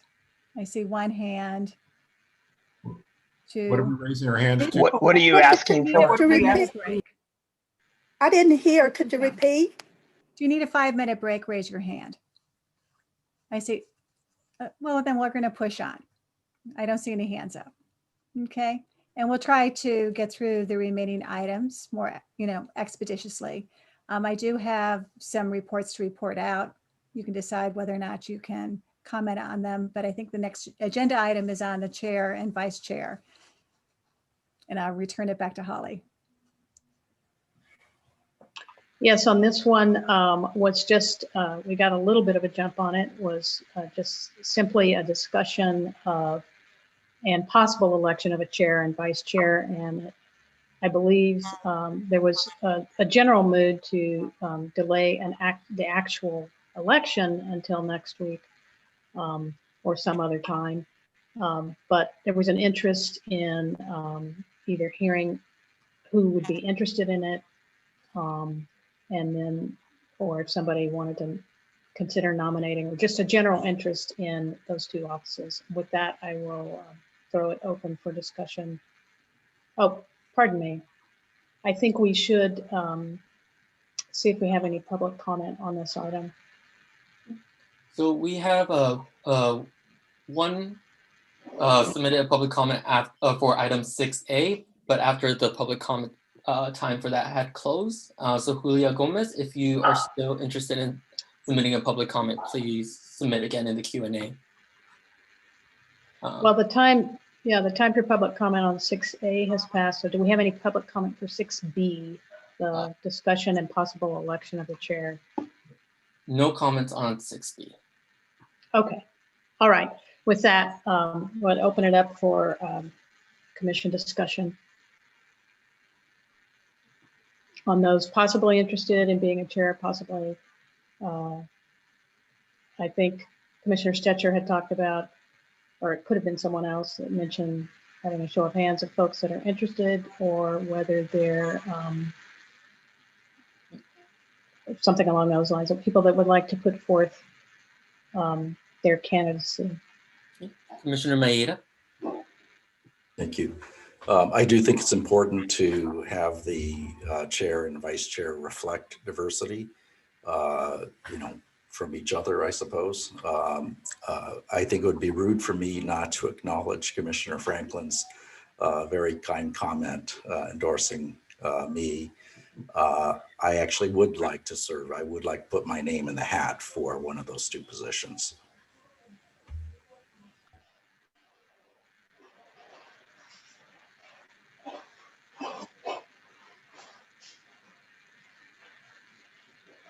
Commissioner Stetcher.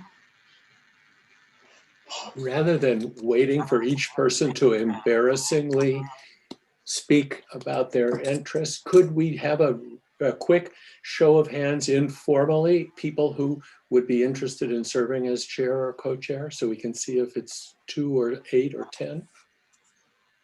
Certainly. Show of hands. We've heard Commissioner Maeda, who's interested in throwing his hat in the ring. Any other folks that are open to consideration? Commissioner Holtzman?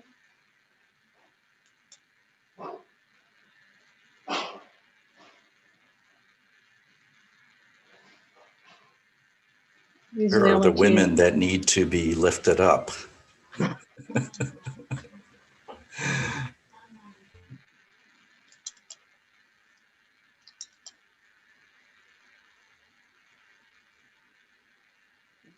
Commissioner Orpanella Sakura has her hand up. Can I? Oh, sorry. That was by mistake. My apologies.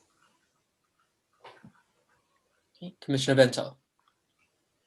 I just wanted to make a comment. Maybe because it's so late, certain people are just kind of tired, and maybe they're just feeling this way. That maybe if we opened up this meeting with this discussion, because I agree with Maeda, maybe having some gender diversity, that maybe giving people a week to think about it, and having this be the first item for Wednesday, we might have a little more, energy, enthusiasm behind that. So I just wanted to share that with you. Commissioner Maeda? I definitely would prefer to defer a vote on this. I hope people will think about it seriously about also throwing their hat in the ring. I don't want to have this be I've said what I need to say, I think. Commissioner Wong, then Commissioner Holtzman.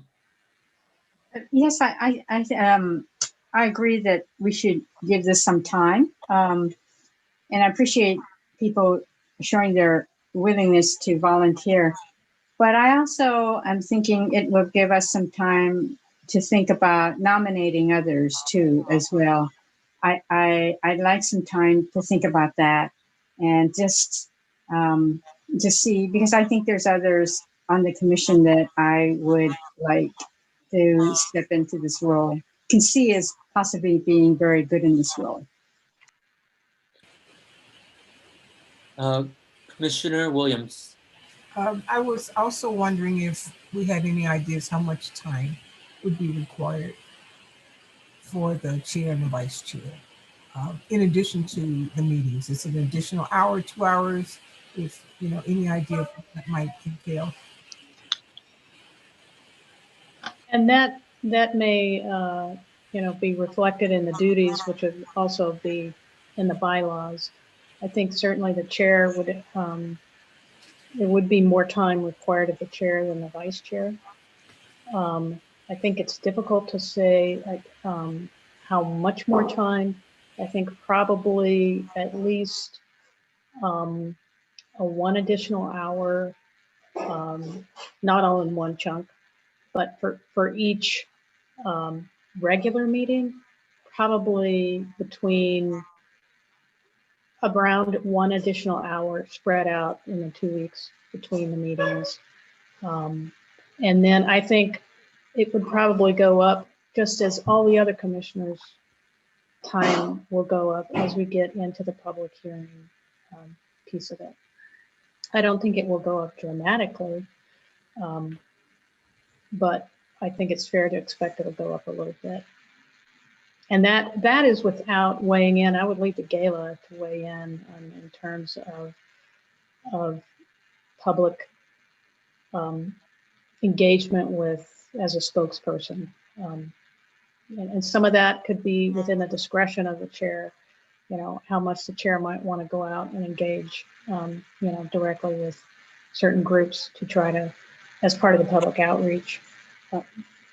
The chair would have a say in how much of that time, and vice chair as well, how much of that time they have that they want to volunteer for. But I also think, to Commissioner Orpanella-Segora's point, there may be occasions when the chair or vice chair may want to delegate that kind of outreach, specifically in terms of the language issue you raised and other kinds of demographics and knowing certain communities.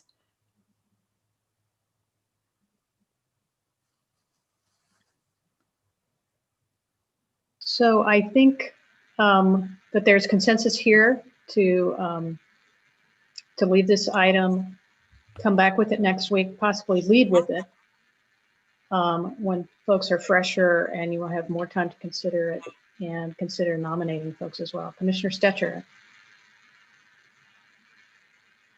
if you could unmute. Oh, there we go. Another procedural question. If we wanted to communicate with individual commissioners about this question, willingness to be nominated and such, does that need to go through the shared email site? Can that be offline since it's a one-to-one communication? What are the rules regarding that?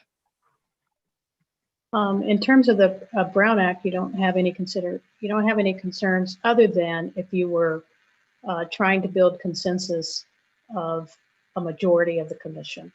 So you can have, because the commission is so large, you can have discussions with several people before you approach the majority. It doesn't need to be by email, it could be by phone. And I don't think everybody's on yet the commission email system anyway. I think that we've got some spotty rollout that we're still working through. So hopefully that answers your question. Do we have email and telephone numbers for each other so that we could reach out if we wanted to? I don't think we do. I think Gayla can share the roster. That's not publicly, the folks' private residence addresses and private phone numbers are not public, but you can share it among the commission. If the commissioner directs me, I'd be glad to share that. And you all should have commissioner emails that would be set up as well. But do I have approval to share everyone's personal emails as well, since not everybody has gotten onboarded? Do we need to do a roll call on this, Holly?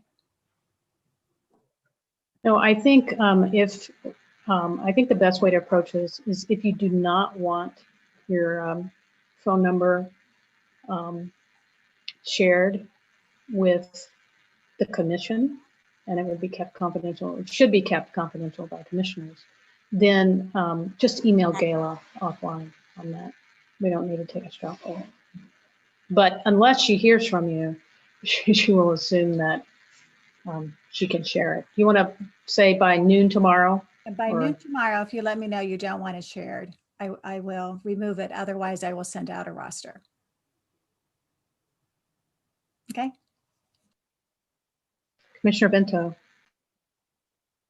So I was just gonna say something. I appreciate the people that are considering for being, the commissioner. Being the chair and the vice chair. Something that I've experienced in being on volunteer committees like us is sometimes when we appoint a leader, it seems like the leader just gets saturated with all the work. And so what I was going to suggest is that maybe as a body, maybe we look into this as commissioners, we take on the task of, being open to being delegated to handling certain tasks that maybe the chair and the vice chair, when they need help, we step up and provide that support for them. And that might inspire other people to step up to be in those positions of leadership if they know that we have their back. Because I'm assuming we all have something going on in our lives. We're going multiple directions. And so, when we just refer to these, sometimes these like the leaders of, these various volunteer organizations, sometimes the person that's the volunteer leader overwhelmed and burned out. And so what I just wanted to say is I just think that just as a comment, that if we all just take a point to say, listen, we will have your back, we will do the work we need to get done to make this happen, and we will be open to be delegated and asked to handle certain tasks. So I just wanted to share that commentary. And also to echo that, of course, you've got staff support for the chair and vice chair, which sometimes in other volunteer organizations that type of support is absent. Commissioner Franklin, you have your hand up. Yes. One of the things that I observe and I appreciate for not having to coax someone to take on leadership roles. Because when you do that and you try to push them or encourage them, this, being a chair is not easy. So I really appreciate those who volunteer and just said, hey, I would like to be the chair. Because, they're passionate about it, they've thought about it, and they know that they have the ability to do it. So far, right now, we only have 2. So to take time to think about it, and we have received our handouts and the information. Gayla has provided this information regarding we have to have a chair and a vice chair. I've known this from the very beginning. And when I said I've been thinking about, who would be, a good representative to be the chair. So I just want us to think about that. I really don't really want to try to encourage somebody or push them or to be a chair, because everybody here, everybody is well qualified to be the chair and the vice chair of this commission. Every last one of the commissioners, without a doubt. But that's something that I really, really value when a leader, steps up to the plate. Holly, if I may, it sounds like we'll move this item to be the top action item for discussion at the next meeting. You'll be coming back with another edited version of the bylaws. In the last 10 minutes, would it be possible for us to move on and quickly go through the calendar? Absolutely, yes. The reason. Well, we do need to see if there's any, after you present the calendar, we do have to take public comment if there is any on item 6C. But with that, I'll get out of your way. Well, and the reason I want to go over the calendar with the commission is it will give you a better idea of what work needs to get done. And this is not only giving you a feel in terms of what the chair and the vice chair would need to make sure is facilitated at each of your meetings, but would allow all of you to also understand the rhythm. So I am going to share the actual document. I think this would be the easiest way to do it. Can you all see my MS Word document here? I can try to make it bigger. Is this visible to you all? Okay. What I've done in this calendar, and the calendar of the year is something that is required by the election code, that you need to develop this, you need to develop a public access plan, you have to have so many outreach meetings and so many hearings. And I've broken the calendar down in terms of chunks. What you need to sort of get done in this first quarter, what you need to get done in the spring, what needs to happen over the summer, and what will be happening in terms of the fall. So January, February, when we were looking at the calendar overall, this is really the period, particularly January, where you get your foundation. You get your bylaws, you select your chair, your vice chair, you do your training, your ethics training, you approve the calendar, and we start sharing with you the public access plan draft, okay? And you'll see here on the right, I've listed some target dates. So in January, we agreed to meet weekly because we knew these bylaws would take a while. And then we're going to move to the second and fourth Wednesday of every month going forward, knowing that you could always readjust the schedule. When you get into the spring, what we really need to do come March is launch that public access plan.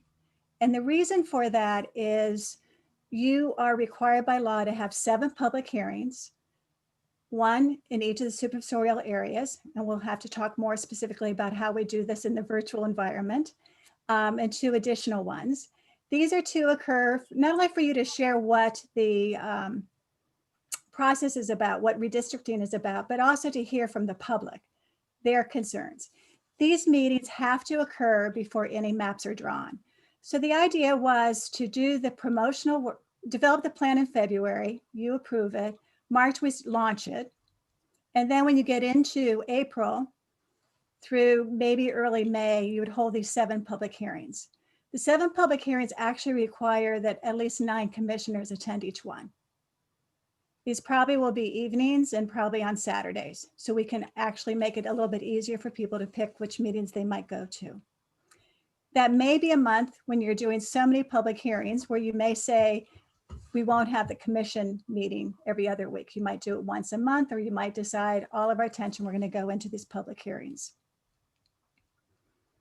I will also point out, I've been collecting a lot of emails, and based on the emails I have so far of individuals who've expressed interest in terms of the census and in terms of redistricting in 2011 and some other databases, we have probably over 2,000 emails so far. We're going to be using a process where we're working collaboratively with a lot of the organizations who've spoken before you already at the commission, and would like to run a workshop with them in March in terms of how we can engage them, not only to get the word out in terms of the public hearings, but also as we go through this whole process. And each of those are going to have probably hundreds, if not thousands of members as well. When summer comes, and this is sort of the unknown, we do not know exactly when we are going to get the census data. The census data is the underpinning for all of the redistricting remapping. You are not allowed to actually start drawing any maps until you've had the 7 public hearings and the census data are available. The county is currently developing the software. They are loading layers of information. Also over the spring, going into May and early June, I would like to have them come and talk to you about what they're doing. But you also are going to need to pick a demographer. And I've identified candidates for you to consider, but the demographer is going to be a very important subject matter expert as you go through this. The reason is come summer, the best estimate I'm giving is in the best case scenario, which I don't think will happen, we might get census data as early as late May. Most people are saying around July 1st. And now this is when the really heavy lifting happens. The census data is released, it's loaded into the software. We'll have to run workshops in terms of how people can use the software. The software will be cloud-based.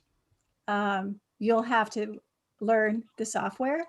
And you'll begin to have meetings about not only the mapping, but the various different ideas of what people want to have accomplished. So that's summertime. Think about it moving from the public hearings in the spring where you're receiving input just generally about what they'd like you to think about, to now people are beginning to use this tool. They're beginning to draw maps. We are going to have to begin to sort of set a target date of when we want to get these plans back. We need to give the public at least a month to do this. So I'm thinking somewhere around mid-August, we're going to encourage you to start looking at the plans that are being submitted. And we don't know how many plans will be submitted. My understanding was in 2011, around 80 plans were submitted, and there are around 25 or 30 plans that the commission looked at in greater depth. But let's say it is somewhere around late August. We start looking at plans. We are now moving into the fall. And during the fall, and I see a typo here and I apologize, you would then begin to have your commission meetings look at the actual plans being submitted. We'd have these organizations or individuals that you are most interested in come and present their plans. And I suspect in September, you may likely go into a process of having weekly meetings in order to really look at these plans. Why is this important? Is because by October, you have to come up with your best plan. It could be options. We will hold 2 more public hearings in October for the public to comment on your plans, your options. You'll receive the input from those groups. My understanding was in 2011, they had one of these public hearings, and I understood they pretty much filled the Board of Supervisors meeting room, that there were almost 1,000 people who attended that meeting. Most likely, this may still be virtual or a hybrid. Once you get the public input, come November, you have to decide your final plan. That final plan we then need to document by the end of November so that it can be actually approved, and it has to be approved by December 15th. So I wanted to sort of to give you that kind of an overview of the amount of work, because I think that can help shape your understanding of what needs to be done. And I guess the other thing I need, I'll be glad to answer questions, we need to post this calendar, knowing that it is a work in progress and the dates may be changed. So once we have the website up, if you approve this we would then post and make public. It would allow also many of the people who said they wanted 7 days lead time on meetings. I know by Brown Act it's 72 hours. This allows people to know what your standing meeting times are as well. So comments from the public first. Yes, we have one member of the public who's interested in commenting on item 6C, Alejandra Ramirez-Zarate with the Advancement Project California. So Alejandra, I will promote you to panelist, and please share your mic, and if you are comfortable, share your video. And then I will start your 1 minute when you begin speaking.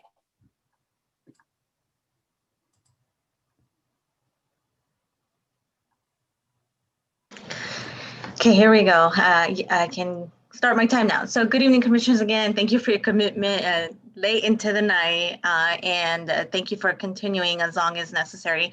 My name again is Alejandra Ramirez Arte with Redistricting Project California, and I know that Gail has already mentioned some of these items, so this is just to strongly urge the commission to consider some of what's already been stated, but basically to delay approval of the timeline until further discussion. The reason being, as Gail stated, the draft timeline lists an August 18th, 2021 deadline for accepting public redistricting plans, and that any plans submitted after that, they have no guarantee of being reviewed by you all, by the esteemed commissioners. With so much uncertainty and ambiguity in the census timeline, as we've all seen play out over the course of last year, this could leave very little time for the public to submit maps based on updated census data. With this new Congress, additional legislation will be reintroduced to push back these dates, to formally push back these dates as census stakeholders we tried to do 1 minute is up. last year. Thank you. Thank you. If I may provide a point of clarification, I don't think we'd want to set a rigid deadline. It's just sort of a suggestion. And we know there's so many unknowns with the census. What I don't know, and I know many of these community organizations were pivotal because originally all these maps had to be done by August 15th. And many of these organizations actually went to Sacramento and had the deadline moved. I'm told the December 15th deadline is imposed on LA County because you have to have the new redistricting maps drawn 6 months before the next election of the supervisorial districts, and that will be on June 15th. So I just don't know that, but that's sort of the deadline we're working backwards on. But indeed, if we can get the census data earlier, we'd adjust the whole timeline. But again, those are the big chunks of the work. It is a draft. We know will have to be modified. Commissioner Stetcher's hand is up, I see. We still have public comment. Oh, is there more public comment? I'm sorry. Yes, so we have one more public comment from Kiana Asamanfar. I have made you a panelist, so please share your mic and if you're comfortable and able to, your camera. And once you begin, I will start your 1 minute. Excuse me, I have a question. I'm so sorry. Can we extend the time to public comment? Alejandra, I believe it was her name. It seemed like she rushed through her comments, and I'm really interested in hearing what the viewers, what their feedback is. So can we extend their time to 2 minutes if the commission is open? I think that's very reasonable. Are there any commissioners? Can we just do a straw poll? Are we okay with the 2 minutes? And we can have Alejandra come back if she would like to add. Are we okay with the 2 minutes? Okay, let's do the 2 minutes. Okay, so give me 1 second so I can prepare that.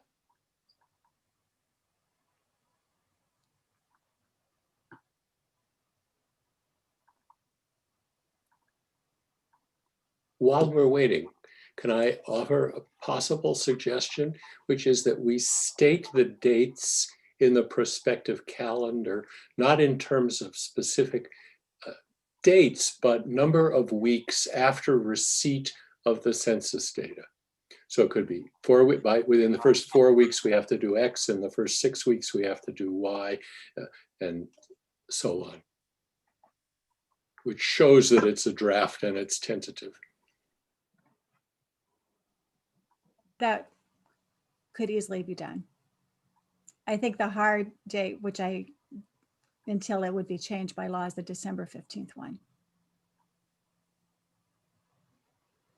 Okay, so Kiana, if you are there, please unmute yourself. And again, if you're comfortable with your video, and once you begin, I'll be getting your 2 minutes. Okay, thank you so much. And thank you, commissioners, for extending the time for public comment. That's much appreciated. I wanted to comment on the proposed calendar and to kind of touch on Gayla's point about the extended deadline. Just to reiterate, recent legislation did push back the commission's deadline for adopting maps. So there are now 4 additional months for for the commission to carry out its work. And I do think this gives the commission, enough time to get settled in and trained and familiar with one another, but also to do the public outreach that's necessary to consult the community before adopting maps. With that said, I wanted to comment on the 7 public hearings that are listed in the calendar. I just wanted to note that state law requires the commission to hold at least 7 public hearings over a period of no fewer than 30 days. Our hope is that the commission goes above and beyond this minimum requirement, particularly considering that this is the largest local jurisdiction to undergo redistricting in the state of California. So I do hope that the commission exceeds this number and also exceeds the time period where these public hearings take place. Right now they are drafted as for April and May, but this could be well before we get census data. And I think it's important that the commission begin to engage with the community before census data comes out, but also after the data comes out so that the public can have more nuanced comment in response to the new data that's released.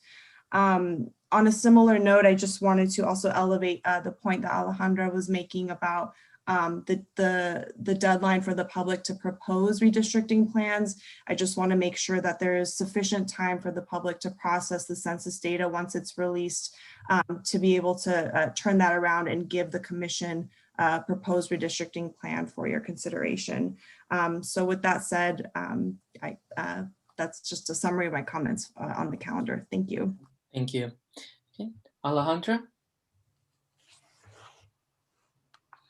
Thank you so much, and thank you, Commissioner Pinela Segura, for the suggestion, and commissioners for the additional time. To also follow up on Kiana's points, it is very possible for a July delivery of census data, as Kayla mentioned, and that is what's being discussed among census advocates and stakeholders. And it's really important that the commission also takes into consideration that during this pandemic, we must give the public an opportunity to prioritize redistricting. This is a time where we all know what the current landscape in LA County is, with cremations being put on hold and so many folks being affected by the pandemic and not being able to pay their rent, and folks passing away and having to deal with that mourning and that grief. And redistricting, according to Maslow's theory of needs, may not necessarily be at the top of their list. So the more time that we can get for these CBOs, for these local grassroots organizations that are trusted messengers, to be able to put out that messaging and involve the public and be able to get them to prioritize it during a pandemic when folks can't pay the rent, going to be super critical and important. And we know that you all are taking all this into consideration. You have a lot to consider. More than 3 pre-draft map hearings, I'm sorry, more than 7 may be a lot to even consider right now as you are trying to determine your bylaws and chair and co-chair. But again, just to remind the commission that the public is going through a lot, as all of you are. And so giving more time for all of us to collectively get through this moment will be super important. Thank you for the additional time. So currently we have no additional public comments. Commissioner questions?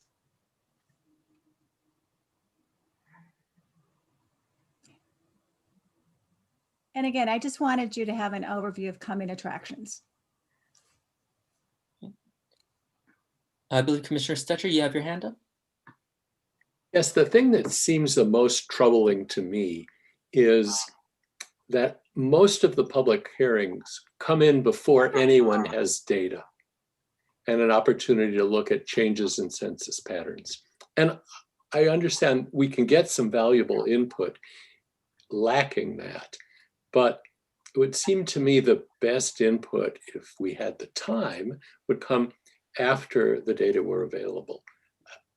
Is there any way we can modify this so that there are opportunities for more input later in the process? So by law, the 7 public hearings have to begin before you draw any maps. So that you're pretty locked into, but you can always do more.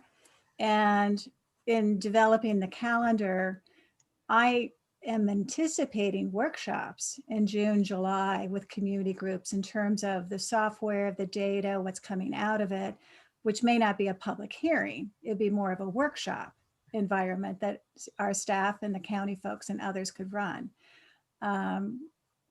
You know, if you wanted more public hearings, you could have more public hearings during the summer. That would be your choice.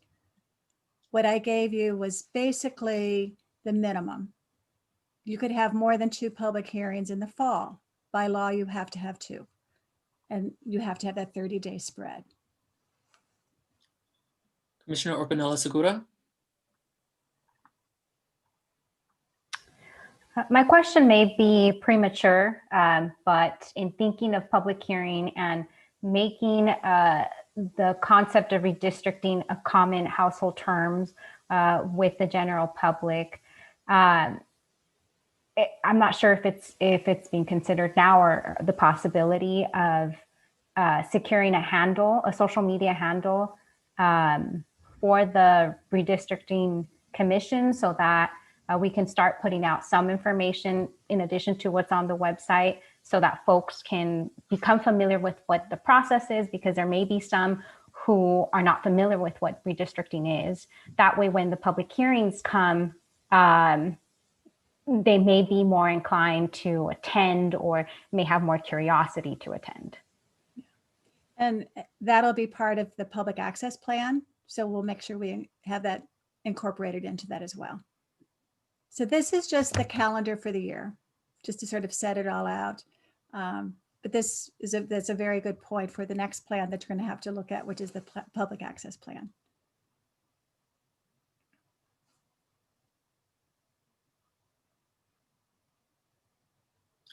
Commissioner Williams' hand, I see.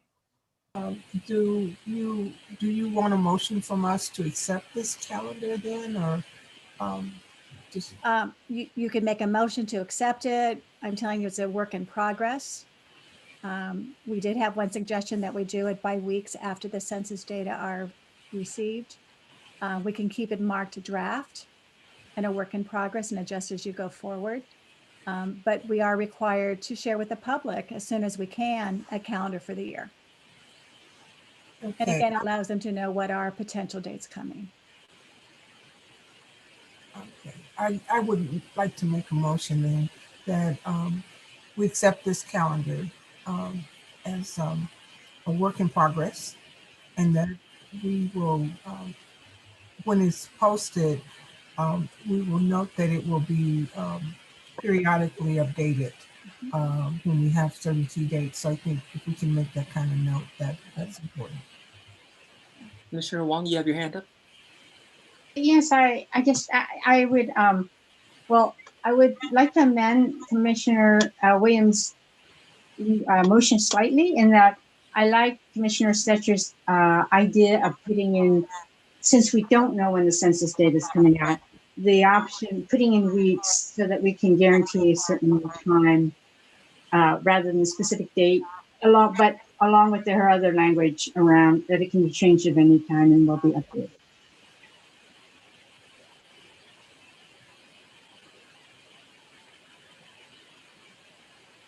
I don't know if I have to get Commissioner Williams' approval to change that. Oh yeah, I'm fine with that.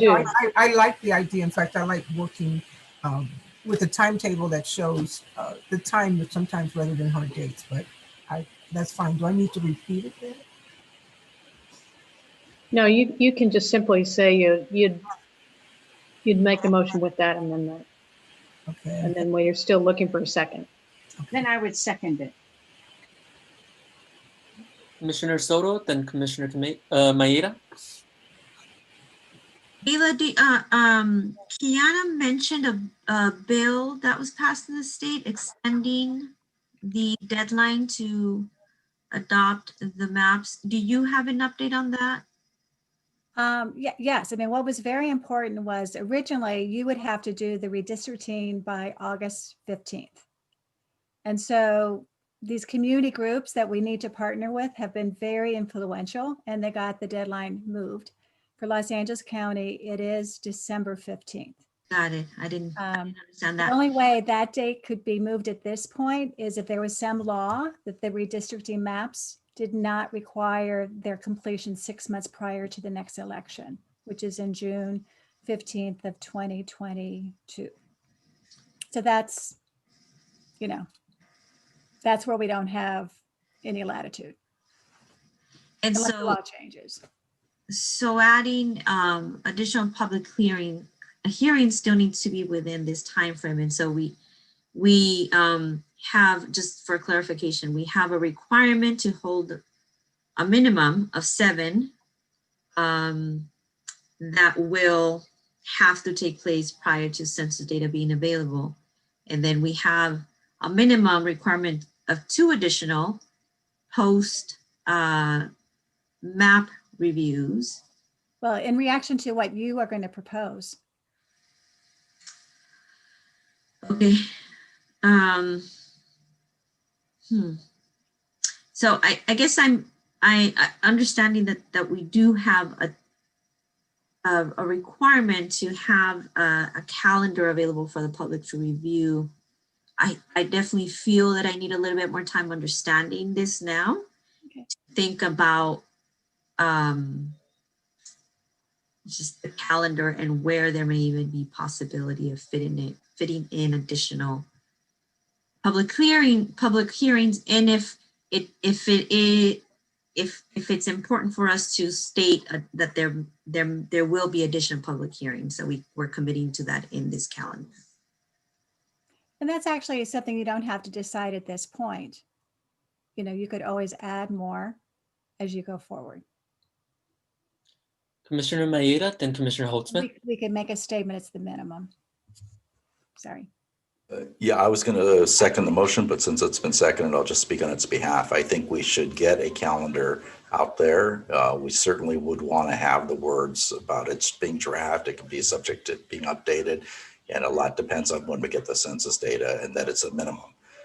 Nothing prevents us. Everyone would be happy if we were to add some, so we can always do that, and hopefully we will be able to do that if we get the census data in, on the earlier side. But I would support the motion as amended. Okay. Commissioner Holtzman. I would just want to point out that the actual election date isn't necessarily set in stone. They might push that back if the census problems, because then the state commission too would be affected by that. The primary election day this past year was pushed back to March, so that we'd have more influence in the presidential primary, supposedly.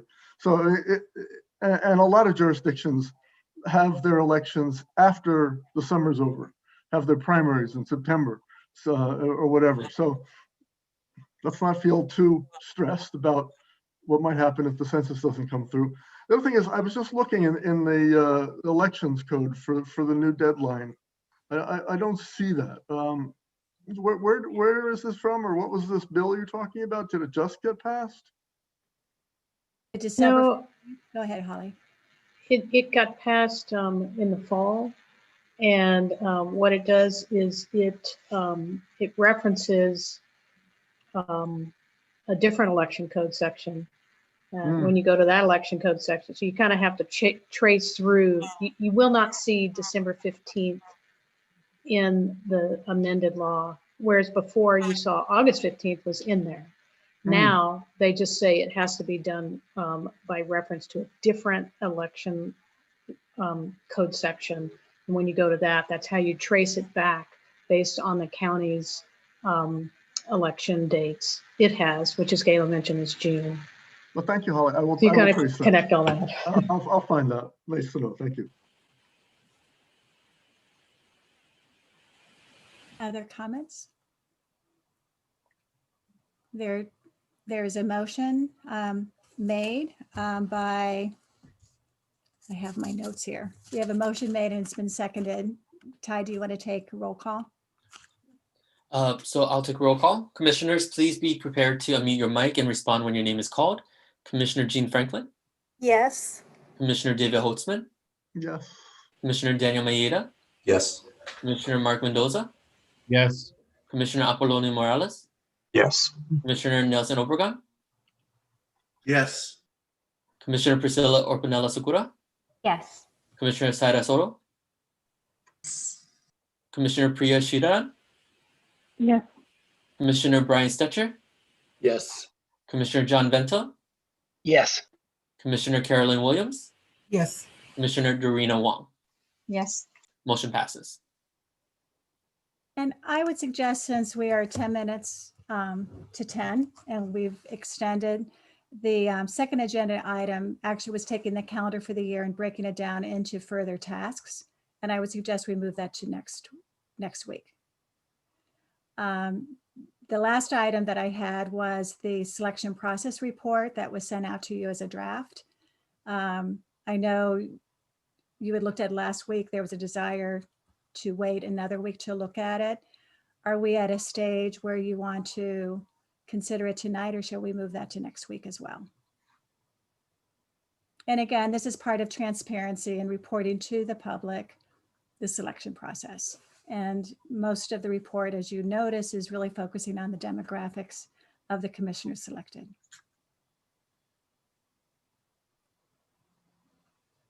I would move to postpone it to next week. I don't know how everybody else feels, but that's my input. Okay, so we can just sort of do a straw tally because I know it's getting late. So we'll move it to next week, and it'll be the same draft. I'll send it out again and we'll receive public comment before you vote on it. I think with that, we have covered the majority of the items. Let me just go back to the PowerPoint. So we have decided to revisit, continue a number of these items as we go forward, including 6D and 6E. And I will just race ahead of these. This was actually an overview of the timeline, but I spared you this. It's sort of the big chunks you have to go through.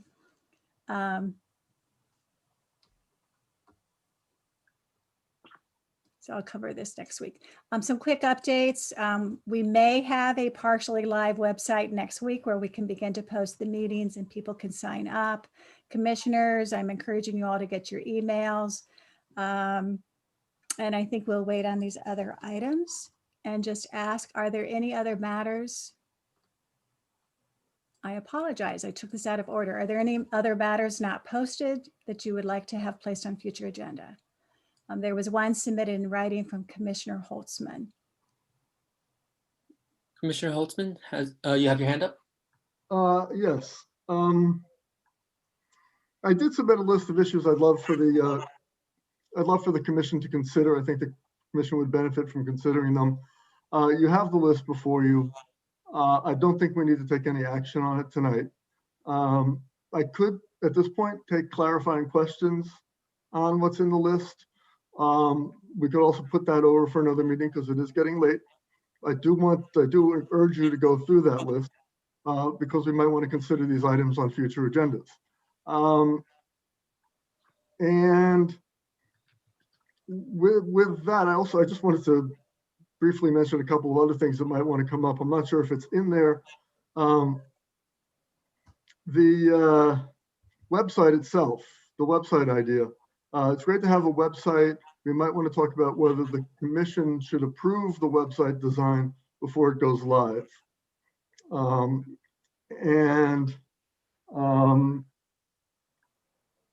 I had another thing, but I can't even read my handwriting right now that I thought we might want to discuss. Let's leave it at that. Thank you for looking at the list. Thank you in advance. That was the question I had for Holly. Would it be all right for commissioners individually to ask me clarifying questions between meetings about what I meant by the items on the list, or do we have to wait till another meeting for that?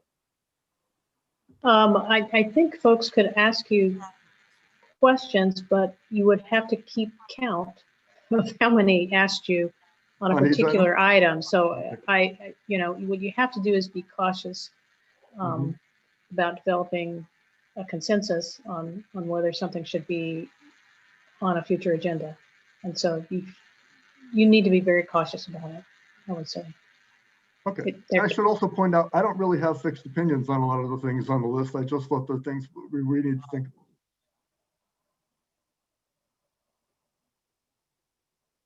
If there are no further questions, do I have a motion to adjourn? Commissioner Stetcher, is there a second? I second it. Okay, all in favor? Can we just have an aye without doing a roll call? Aye. Aye. Aye. And we are adjourned at, I have 9:58. Thank you very much. Thank you. Good night. Thank and thanks you. for- Good Good night, night, everyone. everybody. Good night, everyone. Thanks, everybody. Bye. Everybody, thank Stay you. safe.